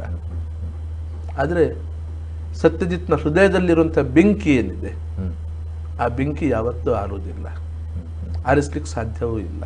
ಹಾಗಾದ್ರೆ ಬೆಂಕಿ ಹಾಕಿದ್ದಾರೆ ಕರಾವಳಿಯ ನಾಯಕರು? ಯಾರೋ ಹಾಕಿರುವುದಲ್ಲ, ಯಾರೋ ಹಾಕಿದಾಗ ಬೆಂಕಿ ಹೊತ್ತುಕೊಳ್ಳೋದಲ್ಲ. ಸತ್ಯಜಿತ್ ಓದಿಕೊಂಡಿರೋದಷ್ಟಿದೆ, ತಿಳ್ಕೊಂಡಿರೋದಷ್ಟಿದೆ, ಸ್ವತಃ ಅನುಭವಗಳು ಸತ್ಯಜಿತ್ನ ಸುರತ್ಕಲ್ ಜೀವನದ ಆದ ಅನುಭವಗಳು ಅಷ್ಟಿದೆ, ಇಡೀ ಊರು ತಿರುಗಾಡಿ ರಾಷ್ಟ್ರ ತಿರುಗಾಡಿ ಕಂಡುಕೊಂಡಂತಹ ಸತ್ಯಗಳು ಅಷ್ಟಿದೆ, ಅದು ಎಲ್ಲವೂ ಇದೆ. ಹಾಗಾಗಿ ಇವತ್ತು ನಾನು ಆ ವೇದಿಕೆಯಲ್ಲಿ ಹೋಗಿ ನಿಂತುಕೊಂಡೆ ಇವರಿಗಿಂತ ಗಟ್ಟಿಯಾಗಿ ಹಿಂದುತ್ವವನ್ನು ಸಮರ್ಥನೆ ಮಾಡ್ತೀನಿ. ಆ ಶಕ್ತಿ ಇವತ್ತಿಗೂ ಸತ್ಯಜಿತ್ ಸುರತ್ಕಲ್ನ ಹೃದಯದಲ್ಲಿ ಇದೆ, ಸತ್ಯಜಿತ್ ಸುರತ್ಕಲ್ನ ಹೃದಯದಲ್ಲಿ ಇದೆ. ಹೊರ ಜಿಲ್ಲೆ ರಾಜ್ಯಗಳಲ್ಲಿ ಬಿಜೆಪಿಯನ್ನು ಕಟ್ಟಿ ಬೆಳೆಸೋದಕ್ಕೆ, ಸಂಘಟನೆಯನ್ನು ಬಲಪಡಿಸೋದಕ್ಕೆ ಸತ್ಯಜಿತ್ ಅವರೇ ಬೇಕಾಯಿತು. ಆದರೆ ಸುರತ್ಕಲ್ ಒಂದು ಸಂಘಟನೆ ಆಗಿರಲಿ ಅಥವಾ ಒಂದು ಪಕ್ಷವನ್ನ ಕಟ್ಟೋದಕ್ಕೆ ಸತ್ಯಜಿತ್ ಅವರಿಗೆ ಆಗಿಲ್ಲ. ಬರೀ ಹೆಸರಲ್ಲಿ ಸುರತ್ಕಲ್ ಒಂದು ಸತ್ಯಜಿತ್ನ ಶಕ್ತಿಯನ್ನು ತಡ್ಕೊಳ್ಳುವಂತ ಶಕ್ತಿ ಇವರಿಗಿಲ್ಲ ಅಷ್ಟೇ. ನಾನೇನು ದೊಡ್ಡಸ್ತಿಗೆ ಮಾತನಾಡುವುದಲ್ಲ, ಏನೋ ಒಂದು ಗುಣ, ಅದು ದೇವರು ಕೊಟ್ಟಿರೋ ಶಕ್ತಿ, ಅದು ನನಗೆ ಕಾರ್ಯಕರ್ತರು ನನಗೆ ನೀಡಿರುವ ಶಕ್ತಿ. ಅದು ಕಾರ್ಯಕರ್ತರು ಇವತ್ತಿಗೂ ಸತ್ಯನ ಬಗ್ಗೆ ಇರೋದೇನಂತ ಹೇಳಿ ಸತ್ಯನ ಬಂದು ನಿಂತ್ಕೊಂಡ್ರೆ ಅವರು ಕೊನೆ ತನಕ ಇರ್ತಾರೆ, ನಮ್ಮ ನಡುವಲ್ಲಿ ಕೈ ಬಿಟ್ಟು ಹೋಗುವುದಿಲ್ಲ. ನಾಳೆ ಏನಾದರೂ ಅಕಸ್ಮಾತ್ ಏನಾದರೂ ಸಮಸ್ಯೆಗಳಾದರೂ ಕೂಡ ಆವಾಗಲೂ ನಮ್ಮ ಜೊತೆ ಇದೇ ರೀತಿ ನಿಂತ್ಕೊಳ್ತಾರೆ. ಫೋನ್ ಸ್ವಿಚ್ ಆಫ್ ಮಾಡಿಯೋ ತಪ್ಪಿಸಿಕೊಂಡು ಎಲ್ಲೋ ಓಡಿ ಹೋಗುವುದಿಲ್ಲ, ಕೊನೆಯ ತನಕ ನಿಂತ್ಕೊಂಡು ನಮ್ಮದನ್ನು ಕೊನೆಯ ಮುಟ್ಟಿಸೋ ತನಕ ನಿಂತ್ಕೊಳ್ತಾರೆ. ಈ ಭಾವನೆ ಕಾರ್ಯಕರ್ತರ ಮನಸ್ಸಲ್ಲಿ ಇವತ್ತು ಸತ್ಯಜಿತ್ ಸುರತ್ಕಲ್ ಬಗ್ಗೆ ಏನಿದೆ ಅದೇ ಶಕ್ತಿ ಸತ್ಯನಿಗೆ ಕೊಟ್ಟಿರುವಂಥದ್ದು. ಆ ಕಾರಣಕ್ಕೋಸ್ಕರವಾಗಿ ಅವರು ಇವತ್ತು ಕೂಡ ಸತ್ಯಜಿತ್ ಸುರತ್ಕಲ್ ಜೊತೆ ಗಟ್ಟಿಯಾಗಿ ನಿಂತ್ಕೊಂಡಿದ್ದಾರೆ. ನಾಳೆ ಅಕಸ್ಮಾತ್ ಅವಕಾಶ ಸಿಕ್ಕಿದ್ರೆ ಏನೂ ಅಧಿಕಾರ ಇಲ್ಲದೆ, ಯಾವುದೇ ಅಧಿಕಾರ, ರಾಜಕೀಯ ಅಧಿಕಾರ ಇಲ್ಲದೆ ಇಷ್ಟು ಮಾಡಿದಂತಹ ವ್ಯಕ್ತಿ, ಇಷ್ಟು ಹೋರಾಟ ಮಾಡಿದಂಥ ವ್ಯಕ್ತಿ ರಾಜಕೀಯ ಅಧಿಕಾರ ಕೂಡ ಜೊತೆಯಲ್ಲಿ ಸಿಕ್ಕಿದ್ರೆ ನಾಳೆ ಕಾರ್ಯಕರ್ತರು ನಮ್ಮ ಜೊತೆ ಯಾರಾದರೂ ಇರಬಹುದು ಅನ್ನುವಂಥ ಒಂದು ದೊಡ್ಡ ಪ್ರಶ್ನೆ ಅವರನ್ನು ಕಾಡ್ತಾ ಇದೆ. ಆ ಇನ್ಫೀರಿಯಾರಿಟಿ ಕಾಂಪ್ಲೆಕ್ಸ್ ಏನಿದೆ, ಸತ್ಯಜಿತ್ ಸುರತ್ಕಲ್ ಯಾವತ್ತೂ ಕೂಡ ವೈಯಕ್ತಿಕ ಹಿತಾಸಕ್ತಿಗೋಸ್ಕರ ತನ್ನ ಶಕ್ತಿಯನ್ನು ಬಳಸಿಕೊಂಡವನಲ್ಲ, ಕಾರ್ಯಕರ್ತರ ದೊಡ್ಡ ಪಡೆಯನ್ನು ಯಾವತ್ತೂ ಬಳಸಿಕೊಂಡವನಲ್ಲ. ಏನೇ ಇದ್ರೂ ಕೂಡ ಅದು ಸಂಘಟನೆಗೆ ಶಕ್ತಿ ತುಂಬಿಸುವುದಕ್ಕೆ ಮಾತ್ರ ಬಳಸಿಕೊಂಡಿರುವಂಥದ್ದು. ನನಗೆ ರಾಜಕೀಯ ನಾಳೆ ನನಗೆ ಅವಕಾಶ ಸಿಕ್ಕಿದ್ರು ಕೂಡ ಸಂಘಟನೆಯ ಜವಾಬ್ದಾರಿ ಇದ್ದಂಥ ಕಾರ್ಯಕರ್ತರು ನನಗೋಸ್ಕರ ಚುನಾವಣಾ ರಾಜಕೀಯದಲ್ಲಿ ದುಡಿಲಿಕ್ಕೆ ಬರಬಾರ್ದು ಅಂತ ಹೇಳಿಕೊಂಡು ಅವತ್ತು ಕೂಡ ನಾನು ಹೇಳಿಬಿಟ್ಟು ಬಂದವ, ನಾನಲ್ಲಿ ಅವತ್ತು ಹೇಳಿಕೊಂಡು ಬಂದವ. ಯಾಗ ಸಂಘಟನೆ ಸಾಯಬಾರ್ದು ಅಂತ ಹೇಳಿಕೊಂಡು, ಸಂಘಟನೆ ಶಕ್ತಿಯುತವಾಗಿರಬೇಕು ಅಂತ ಹೇಳಿಕೊಂಡು. ಎಲ್ಲಿದೆ ಸಂಘಟನೆ? ಪ್ರಮುಖರು ಇವತ್ತು ಹೇಳ್ತಾ ಇದ್ದಾರೆ, ಸತ್ಯಣ್ಣ ನೀವು ಹೋದ್ಮೇಲೆ ಸಂಘಟನೆ ದಕ್ಷಿಣ ಕನ್ನಡ ಉಡುಪಿ ಜಿಲ್ಲೆಯಲ್ಲಂತೂ ಬಹುತೇಕ ಸತ್ತು ಹೋಗಿದೆ, ದಕ್ಷಿಣ ಕನ್ನಡ ಬಹುತೇಕ ಸತ್ತು ಹೋಗಿದೆ ಅಂತ ಹೇಳಿಕೊಂಡು ಬೇಸರ ಆಗ್ತದೆ, ನೋವು ಆಗ್ತದೆ. ಉಳಿಸ್ಕೊಳ್ಳುವಂಥ ಜವಾಬ್ದಾರಿ ಯಾರ್ದಿತ್ತು? ಒಬ್ಬರ ಮೇಲೆ ಅವಲಂಬಿತ ಆಗಿರಬಾರ್ದಾಗಿತ್ತು. ಅರೆ ನಿಂತ್ಕೊಳ್ಬೇಕಿತ್ತಲ್ಲ, ಸತ್ಯ ಸುರತ್ಕಲ್ ಮಾಡಿದಂಥ ರೀತಿಯಲ್ಲಿ ಕೆಲಸ ಮಾಡಿಕೊಳ್ಬೇಕಿತ್ತಲ್ಲ. ನಾವು ಯಾರನ್ನು ಎಲ್ಲರೂ ಬೆಳೆಸಿದೀವಿ, ನಾವು ಎಲ್ಲರೂ ಮುಂದೆ ಹೋಗಿಂತ ಅವಕಾಶ ಮಾಡಿಕೊಟ್ಟವ್ರು. ನಾನೊಬ್ಬನೇ ಮಾಡೋದು, ಬೇರೆ ಯಾರನ್ನು ಇದು ಮಾಡಲಿಲ್ಲ, ಎಲ್ರಿಗೂ ಅವಕಾಶ ಕೊಟ್ಟದ್ದು, ಎಲ್ಲ ಕ್ಷೇತ್ರದಲ್ಲಿ ಕೂಡ ಯಾವತ್ತೂ ಕೂಡ ನಾವು ಇದ್ದಲ್ಲಿ ಉಳಿಸ್ಕೊಳ್ಬೇಕಾಗಿತ್ತಲ್ಲ. ಆ ಶಕ್ತಿ ಅಕಸ್ಮಾತ್ ರಾಜಕೀಯ ಅಧಿಕಾರ ಬಲ ಸಿಕ್ಕಿದ್ರೆ ನಾಳೆ ನಮ್ಗೆ ಇದನ್ನು ತಡ್ಕೊಳ್ಳಿಕ್ಕೆ ಸಾಧ್ಯ ಇಲ್ಲ. ಇವರ ಮನಸ್ಸಲ್ಲಿ ನಾನು ಇವ್ರು ಹೇಳಿದಾಗ ಕೇಳೋದಿಲ್ಲ ಅಂತ ಹೇಳಿದ್ಯೇನು, ಆದರೆ ಸರಿಯಾಗಿ ಹೇಳಿದರೆ, ನ್ಯಾಯ ಇದ್ದರೆ ಸತ್ಯಜಿತ್ ಯಾವತ್ತೂ ನ್ಯಾಯದ ಪರವಾಗಿ ನಿಂತ್ಕೊಳ್ಳುವವ, ನ್ಯಾಯವನ್ನು ಬಿಟ್ಟು ಯಾವತ್ತೂ ನಿಂತ್ಕೊಳ್ಳುವನಲ್ಲ, ನ್ಯಾಯಯುತವಾಗಿ ಇರಬೇಕು. ಈಗ ಕೆಲವೊಂದು ವ್ಯಕ್ತಿಯ ಬಗ್ಗೆ ತಮ್ಮ ಅಭಿಪ್ರಾಯವನ್ನು ಹೇಳೋದಾದ್ರೆ, ನರೇಂದ್ರ ಮೋದಿ ಅವರ ಬಗ್ಗೆ ಒಂದು ವಾಕ್ಯದಲ್ಲಿ ಹೇಳೋದಾದ್ರೆ? ಅಲ್ಲ, ಈ ರಾಷ್ಟ್ರ ಕಂಡಂತಹ ಒಬ್ಬ ಒಳ್ಳೆಯ ನಾಯಕರಲ್ಲಿ ನರೇಂದ್ರ ಮೋದಿಜಿಯವರು ಕೂಡ ಒಬ್ಬರು. BS ಯಡಿಯೂರಪ್ಪ ರಾಜ್ಯದಲ್ಲಿ ಪಕ್ಷವನ್ನು, ಸಂಘಟನೆಯನ್ನು ಎಲ್ಲವನ್ನು ಕಟ್ಟಿ ಬೆಳೆಸುವಂತಹ ಕೀರ್ತಿ ಇದ್ರೆ ಬಿಜೆಪಿಯಲ್ಲಿ ಬಹುಶಃ ಎಲ್ಲಾ ಜನರು ಒಪ್ಪಿಕೊಳ್ಳುವಂಥ ಒಬ್ಬ ನಾಯಕತ್ವ ಗುಣ ಇದ್ರೆ ಅದು BS ಯಡಿಯೂರಪ್ಪನವರು. ಯೋಗಿ ಆದಿತ್ಯನಾಥ್ ಉತ್ತರ ಪ್ರದೇಶದ ಒಬ್ಬ ದೊಡ್ಡ ಕ್ರಾಂತಿಯನ್ನು ಮಾಡಿದಂತಹ ವ್ಯಕ್ತಿ. ನಳಿನ್ ಕುಮಾರ್ ಕಟೀಲ್, ಕೆಲವರ ಬಗ್ಗೆ ನಾನು ಏನು ಕಮೆಂಟ್ ಮಾಡೋದಿಲ್ಲ. ಅರುಣ್ ಕುಮಾರ್ ಪುತ್ತಿಲರವರು ಇವತ್ತೊಂದು ಸಂಚಲನವನ್ನು ಮೂಡಿಸಿದಂತಹ ವ್ಯಕ್ತಿ ಈ ಜಿಲ್ಲೆಯಲ್ಲಿ ಕಾರ್ಯಕರ್ತರ ಬಲದಿಂದ. ಸತ್ಯಜಿತ್ ಸುರತ್ಕಲ್, ನನ್ನ ಬಗ್ಗೆ ವೈಯಕ್ತಿಕ ನಾನು ಯಾವತ್ತೂ ಹೇಳಿಕೊಳ್ಳುವುದೇ ಇಲ್ಲ. ಸತ್ಯಜಿತ್ ಸುರತ್ಕಲ್ ಯಾವತ್ತು ಸತ್ಯಕ್ಕೋಸ್ಕರ, ನ್ಯಾಯಕ್ಕೋಸ್ಕರ, ಧರ್ಮಕ್ಕೋಸ್ಕರ ಆ ದಾರಿಯಲ್ಲೇ ಇರ್ತಾನೆ. ಒಂದು ಮಾತಿದೆ, ನಿಂದಂತು ನೀತಿ ನಿಪುಣ ಯದಿವಾಸ್ತುವಂತೂ ಲಕ್ಷ್ಮೀ ಸಮಾವೇಶತು ಗಚ್ಚತು ವಾ ಯಥೇಷ್ಟಂ ಅದ್ಯೈವ ವಾ ಮರಣಮಸ್ತು ಯುಗಾಂತರೇವ ನ್ಯಾಯಾತ್ ಪತಾತ್ ಪದಂನ ಹಠಂತಿ ಧೀರಾಹ ಅಂತ ಹೇಳಿಕೊಂಡು. ಕೆಲವೊಂದು ನೀತಿ ನಿರೂಪಕರು ನಮ್ಮನ್ನು ಹೊಗಳ್ಳಿ ತೆಗಳ್ಳಿ, ಏನು ಬೇಕಾದ್ರೆ ಕಮೆಂಟ್ ಮಾಡಲಿ, ಹಣ ನಮ್ಮ ಕೈಯಲ್ಲಿ ಬೇಕಾದಷ್ಟು ಇರಲಿ, ಇದ್ದ ಹಣ ಎಲ್ಲವೂ ಈ ಕೆಲಸದಲ್ಲಿಯೇ ಖರ್ಚಾಗಿ ಹೋಗಲಿ, ಮರಣ ಇವತ್ತೇ ಬರಲಿ ಅಥವಾ ಯುಗಗಳು ಕಳೆದೇ ಬೇಕಾದ್ರೂ ಬರಲಿ, ನ್ಯಾಯದ ಹಾದಿಯಿಂದ ಧೀರ ಆದವನು ಯಾವತ್ತೂ ಹೆಜ್ಜೆಯನ್ನು ಪಕ್ಕಕ್ಕೆ ಇಡುವುದಿಲ್ಲ ಅಂತ ಒಂದು ಮಾತಿದೆ. ಆ ದಾರಿಯಲ್ಲಿ ನಡೀಬೇಕು ಅಂತ ಹೇಳಿ ನಿರ್ಧಾರ ಮಾಡಿಕೊಂಡು ಹೊರಟವರು ನಾವು. ದೇವರ ದಯೆಯಿಂದ, ಗುರುಗಳ ಆಶೀರ್ವಾದದಿಂದ ಇವತ್ತಿನ ತನಕ ಆ ರೀತಿ ನಡೆದು ಬದುಕಲಿಕ್ಕೆ ಸಾಧ್ಯ ಆಗಿದೆ.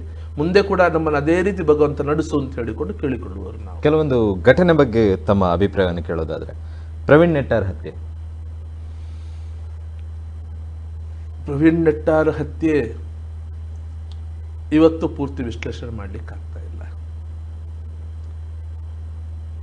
ಎಲ್ಲ ಹಂತಕರು ಸಿಕ್ಕಿಲ್ಲ, ಅದು ಸತ್ಯ. ಸಿಕ್ಕಿದವರು ಎಲ್ಲರೂ ಅದರಲ್ಲಿ ಹಂತಕರು ಅನ್ನೋ ಬಗ್ಗೆ ಕೂಡ, ಅದಕ್ಕೆ ಪೂರ್ತಿ ಎಲ್ಲರೂ ಜೋಡಿಕೊಂಡವರು ಅನ್ನೋ ಬಗ್ಗೆ ಕೂಡ ಒಂದಷ್ಟು ಸಂಶಯಗಳು ನನ್ನ ಮನಸ್ಸಲ್ಲಿ ಇವೆ. ಯಾಕಂತ ಹೇಳಿದರೆ ಒಂದು 20 ವರ್ಷದಲ್ಲಿ ಇದನ್ನು ನೋಡಿಕೊಂಡು ಕೋರ್ಟು, ಕೇಸು, ಮೊಕದ್ದಮೆ, ಇದರ ಅನುಭವದ ಆಧಾರದ ಮೇಲೆ ಆ ಒಂದು ಸಂಶಯ ನನ್ನ ಮನಸ್ಸಲ್ಲಿ ಇವತ್ತಿಗೂ ಇದೆ.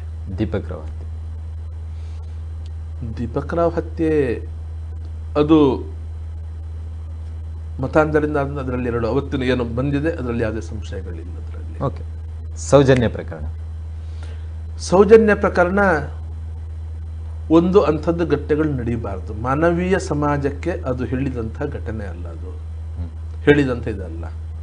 ಯಾವುದು ನಮ್ಮ ಮೂಲ ಮಂತ್ರ ಆಗಿತ್ತು, ಮಾತೃವತ್ ಪರದಾರೇಶು ಪರದ್ರವ್ಯೇಶು ಲೋಷ್ಟವತ್ ಆತ್ಮವತ್ ಸರ್ವಭೂತೇಶು ವೀಕ್ಷಂತೆ ಧರ್ಮ ಬುದ್ಧಯ ಅಂತ ಹೇಳಿಕೊಂಡು, ಧರ್ಮದ ಬುದ್ಧಿ ಇರುವವನು ಕೈ ಹಿಡಿದ ಪಚ್ಚನ್ನು ಬಿಟ್ಟು ಬೇರೆ ಎಲ್ಲರನ್ನು ತಾಯಿನ ಸಮಾನಾಗಿ ಕಾಣಬೇಕು, ಬೇರೆಯವರ ಹಣ ಕಲ್ಲಿನ ತುಂಡಿನ ಹಾಗೆ ನೋಡ್ಕೊಳ್ಬೇಕು, ಎಲ್ಲರಿಗೂ ತನ್ನಷ್ಟೇ ಬದುಕಲಿಕ್ಕೆ ಹಾಕಿದೆ ಅಂತ ಹೇಳಿಕೊಂಡು ಧರ್ಮದ ನೆಲದೆ ಅಂತ ಹೇಳುವಂಥ ದೇಶದಲ್ಲಿ ಈ ಧರ್ಮದ 3 ಚಿಂತನೆಗಳು ಇವತ್ತು ಅಳಿಸಿ ಹೋಗ್ತಾ ಇದೆ.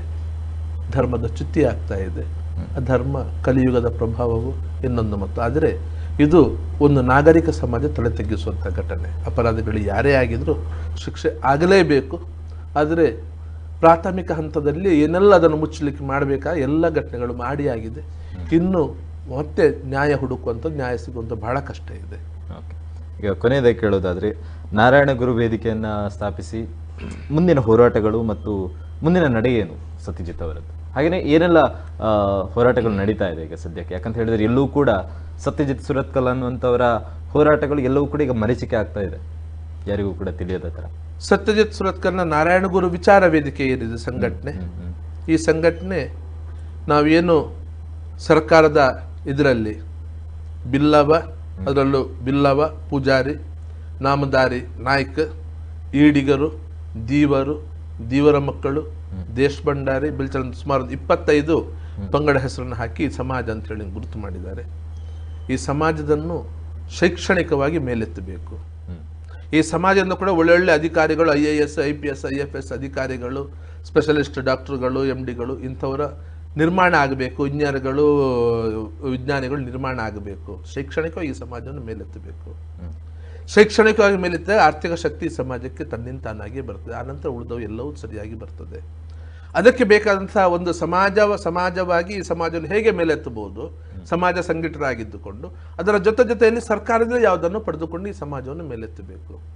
ಈ ಸಮಾಜ ಗಟ್ಟಿಯಾದಾಗ ಒಂದು ಬಹಳ ದೊಡ್ಡ ಹಿಂದುಳಿದ ವರ್ಗದ ಸಮಾಜ ಆಗಿರೋದ್ರಿಂದ ನಾವು ಗಟ್ಟಿಯಾದ ನಂತರ ಉಳಿದಂಥ ಏನು ಸಣ್ಣ ಸಣ್ಣ ಸಮಾಜಗಳಿದೆ ಆ ಸಮಾಜ ಕೂಡ ಶಕ್ತಿ ತುಂಬಿಸುವ ಕೆಲಸ, ಅವರನ್ನು ಮೇಲೆತ್ತುವಂಥ ಕೆಲಸವನ್ನು ಮಾಡಬೇಕು. ಈ ಉದ್ದೇಶವನ್ನು ಇಟ್ಟುಕೊಂಡು ಈ ಸಮಾಜವನ್ನು ಸಂಘಟಿಸುವಂಥ ಕೆಲಸವನ್ನು ಮಾಡ್ತಾ ಇದ್ದೇವೆ. ಅದು ಬಿಟ್ಟು ಬೇರೆ ಯಾವುದೇ ಕಾರಣಕ್ಕೋಸ್ಕರ ತಮ್ಮ ಸಮಾಜವನ್ನ ಸಂಘಟಿಸ್ತಾ ಇದ್ದಾರೆ. ಜೊತೆಗೆ ಹಿಂದೂ ಸಂಘಟನೆ ಅದು ಗಟ್ಟಿಯಾದಾಗ ಇನ್ನಷ್ಟು ಹಿಂದುಳಿದ ವರ್ಗ ಸಮಾಜ ಗಟ್ಟಿ ಆಗ್ತದೆ. ಯಾವಾಗ ಇದು ಗಟ್ಟಿ ಆಗ್ತದೆ ತನ್ನಿಂದ ತಾನಾಗಿ ಹಿಂದೂ ಸಮಾಜ ಈ ದೇಶಕ್ಕೆ ಬಲ ಬರ್ತದೆ. ಈ ವಿಚಾರವನ್ನು ಉದ್ದೇಶವನ್ನು ಇಟ್ಟುಕೊಂಡೆ ನಮ್ಮ ಹೋರಾಟದ ಬಿಟ್ಟರೆ ಬೇರೆ ಯಾವುದೂ ಇಲ್ಲ. ಹಾಗಾಗಿ ಇದರಲ್ಲಿ ರಸ್ತೆಯಲ್ಲಿ ನಿಂತುಕೊಂಡು ಪ್ರತಿಭಟನೆಗಳು, ಮೆರವಣಿಗೆಗಳು, ಸಭೆಗಳು ಕಡಿಮೆ ಇದರಲ್ಲಿ. ಹಾಗಾಗಿ ತಮಗೆ ಕಡಿಮೆ ಅದು ಕಾಣ್ತಾ ಇರಬಹುದು. ಈ ಹಿಂದೆ ಇದ್ದದ್ದು ಹೋರಾಟದ ಕ್ಷೇತ್ರ. ರಸ್ತೆಯಲ್ಲಿ ನಿಂತುಕೊಂಡು ಪ್ರತಿಭಟನೆಗಳು, ಧರಣಿಗಳು, ಬಂದ್ಗಳು, ಇದೇ ನಮ್ದು ಜೀವನ ಆಗಿದ್ದದ್ದು 25 ವರ್ಷ. ಆ ಹೋರಾಟದ ಕ್ಷೇತ್ರ ಇದ್ದದ್ದು. ಇದರಲ್ಲಿ ಹಾಗಲ್ಲ, ಇದು ಸಂಘಟನಾತ್ಮಕ ರಚನಾತ್ಮಕ ಕೆಲಸ. ಇಲ್ಲಿ ರಚನಾತ್ಮಕವಾಗಿ ಇದನ್ನು ಮಾಡಬೇಕಾಗಿದೆ. ಎಲ್ಲೋ ಒಂದೊಂದು ಸರಿ ಸರ್ಕಾರದ ವಿರುದ್ಧ ಎಚ್ಚರಿಕೆ ಮಾಡೋದಕ್ಕೋಸ್ಕರ ನಮಗೆ ಸಿಗಬೇಕಾದ ನ್ಯಾಯ ಸಿಗದಿದ್ದಾಗ ರಸ್ತೆಗಿಳಿದು ಹೋರಾಟ ಮಾಡೋದು ಅದು ಕನಿಷ್ಠ ಅದು ಪ್ರಮಾಣ ಇರುವಂಥದ್ದು. ಹಾಗಾಗಿ ನಿಮಗೆ ಹೋರಾಟಗಳು ಕಾಣ್ತಾ ಇಲ್ಲ. ಅದಾದ ತಕ್ಷಣ ಸತ್ಯಜಿತ್ ಸಮಾಜದಿಂದ ದೂರ ಹೋಗಿದ್ದಾನೆ, ಖಂಡಿತ ಸಮಾಜದಿಂದ ದೂರ ಹೋಗುವುದಿಲ್ಲ.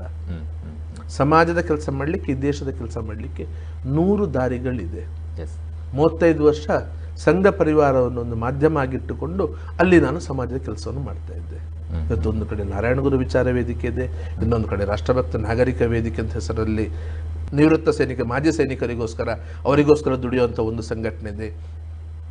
ಈ ಸಮಾಜ ಮಧ್ಯದಲ್ಲಿ ರಾಷ್ಟ್ರಭಕ್ತಿಯನ್ನು ಜಾಗೃತ ಮಾಡುವಂಥದ್ದು, ಸೈನಿಕರ ಬಗ್ಗೆ ಗೌರವ ಆಧಾರವನ್ನು ನಿರ್ಮಾಣ ಮಾಡುವಂಥದ್ದು, ಸೈನಿಕರ ಹೋರಾಟವನ್ನು ತಿಳಿಸುವಂಥ ಕೆಲಸ, ಸೈನ್ಯಕ್ಕೆ ಯುವ ಸಮಾಜವನ್ನು ಸೇರ್ಪಡೆ ಮಾಡಲಿಕ್ಕೆ ಅದಕ್ಕೆ ಬೇಕಾದ ಕೆಲಸಗಳಿದೆ. ಇದು ಬಿಟ್ಟು ಕೂಡ ಬೇರೆ ಇನ್ನೊಂದಷ್ಟು ಕೆಲಸಗಳಿದೆ, ಅದು ನಡೀತಾ ಇದೆ. 100 ಕೆಲಸ ಮಾಡುವವನಿಗೆ 100 ದಾರಿಗಳಿದೆ, 100 ವೇದಿಕೆ ಇದೆ. ಕೆಲಸ ಮಾಡದವನಿಗೆ ಯಾವುದೂ ಇರುವುದಿಲ್ಲ. ಹಾಗಾಗಿ ನಾವು ಬೇರೆ ದಾರಿಯಲ್ಲಿ ಕೆಲಸವನ್ನು ಮಾಡ್ತಾ ಇದ್ದೇವೆ. ಅದರಲ್ಲಿ ಹೋರಾಟಗಳು, ಪ್ರತಿಭಟನೆಗಳು, ಧರಣಿಗಳು, ಮುಷ್ಕರಗಳು, ಬಂದ್ಗಳು ಇಲ್ಲದೆ ಇರೋದ್ರಿಂದ ನಿಮಗೆ ಸತ್ಯಜಿತ್ ಸುರತ್ಕಲ್ ಸಾರ್ವಜನಿಕ ಆ ರೀತಿ ಕಾಣಿಸ್ತಾ ಇಲ್ಲ. ಅಷ್ಟೇ ವ್ಯತ್ಯಾಸಗಳಷ್ಟೇ. ಕೊನೆಯದಾಗಿ ಸಮಾಜಕ್ಕೆ ತಮ್ಮ ಸಂದೇಶ ಅಥವಾ ಏನಾದರೂ ಮಾಹಿತಿ ಹೇಳೋದಾದ್ರೆ ಮಾತನ್ನ. ದೇಶ ಸೇವೆ ಅನ್ನುವಂಥದ್ದು ಇದಕ್ಕೆ 100 ದಾರಿ. ನಾನು ಆಗಲೇ ಹೇಳಿದ ಹಾಗೆ ಒಬ್ಬ ಒಳ್ಳೆಯ ವ್ಯಕ್ತಿ ಮೊನ್ನೆೊಬ್ಬರು ಒಂದು ಮಾತನ್ನು ಹೇಳಿದರು.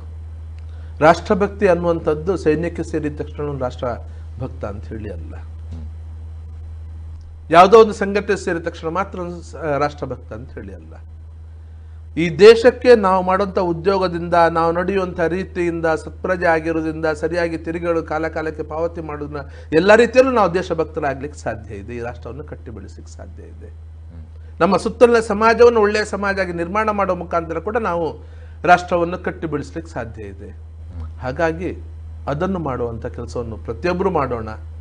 ನಾವು ಇರುವ ಕ್ಷೇತ್ರದಲ್ಲಿ, ನಾವು ಮಾಡೋ ಕೆಲಸದಲ್ಲಿ, ಉದ್ಯೋಗದಲ್ಲಿ ಪ್ರಾಮಾಣಿಕರಾಗಿ ನಿಷ್ಠೆಯಿಂದ, ಅನ್ಯಾಯ ಮಾಡದೆ, ಇನ್ನೊಬ್ಬರಿಗೆ ಮೋಸ ಮಾಡದೆ ದುಡಿಯುವಂಥದ್ದು ಏನಿದೆ ಅದು ಕೂಡ ಈ ಸಮಾಜಕ್ಕೆ ನಾವು ಕೊಡಬಹುದಾದಂಥ ಕೊಡುಗೆಗಳು. ಪ್ರಾಮಾಣಿಕರಾಗೋಣ. ಏನು ಮಾತನ್ನು ಹೇಳಿದ್ದಾರೆ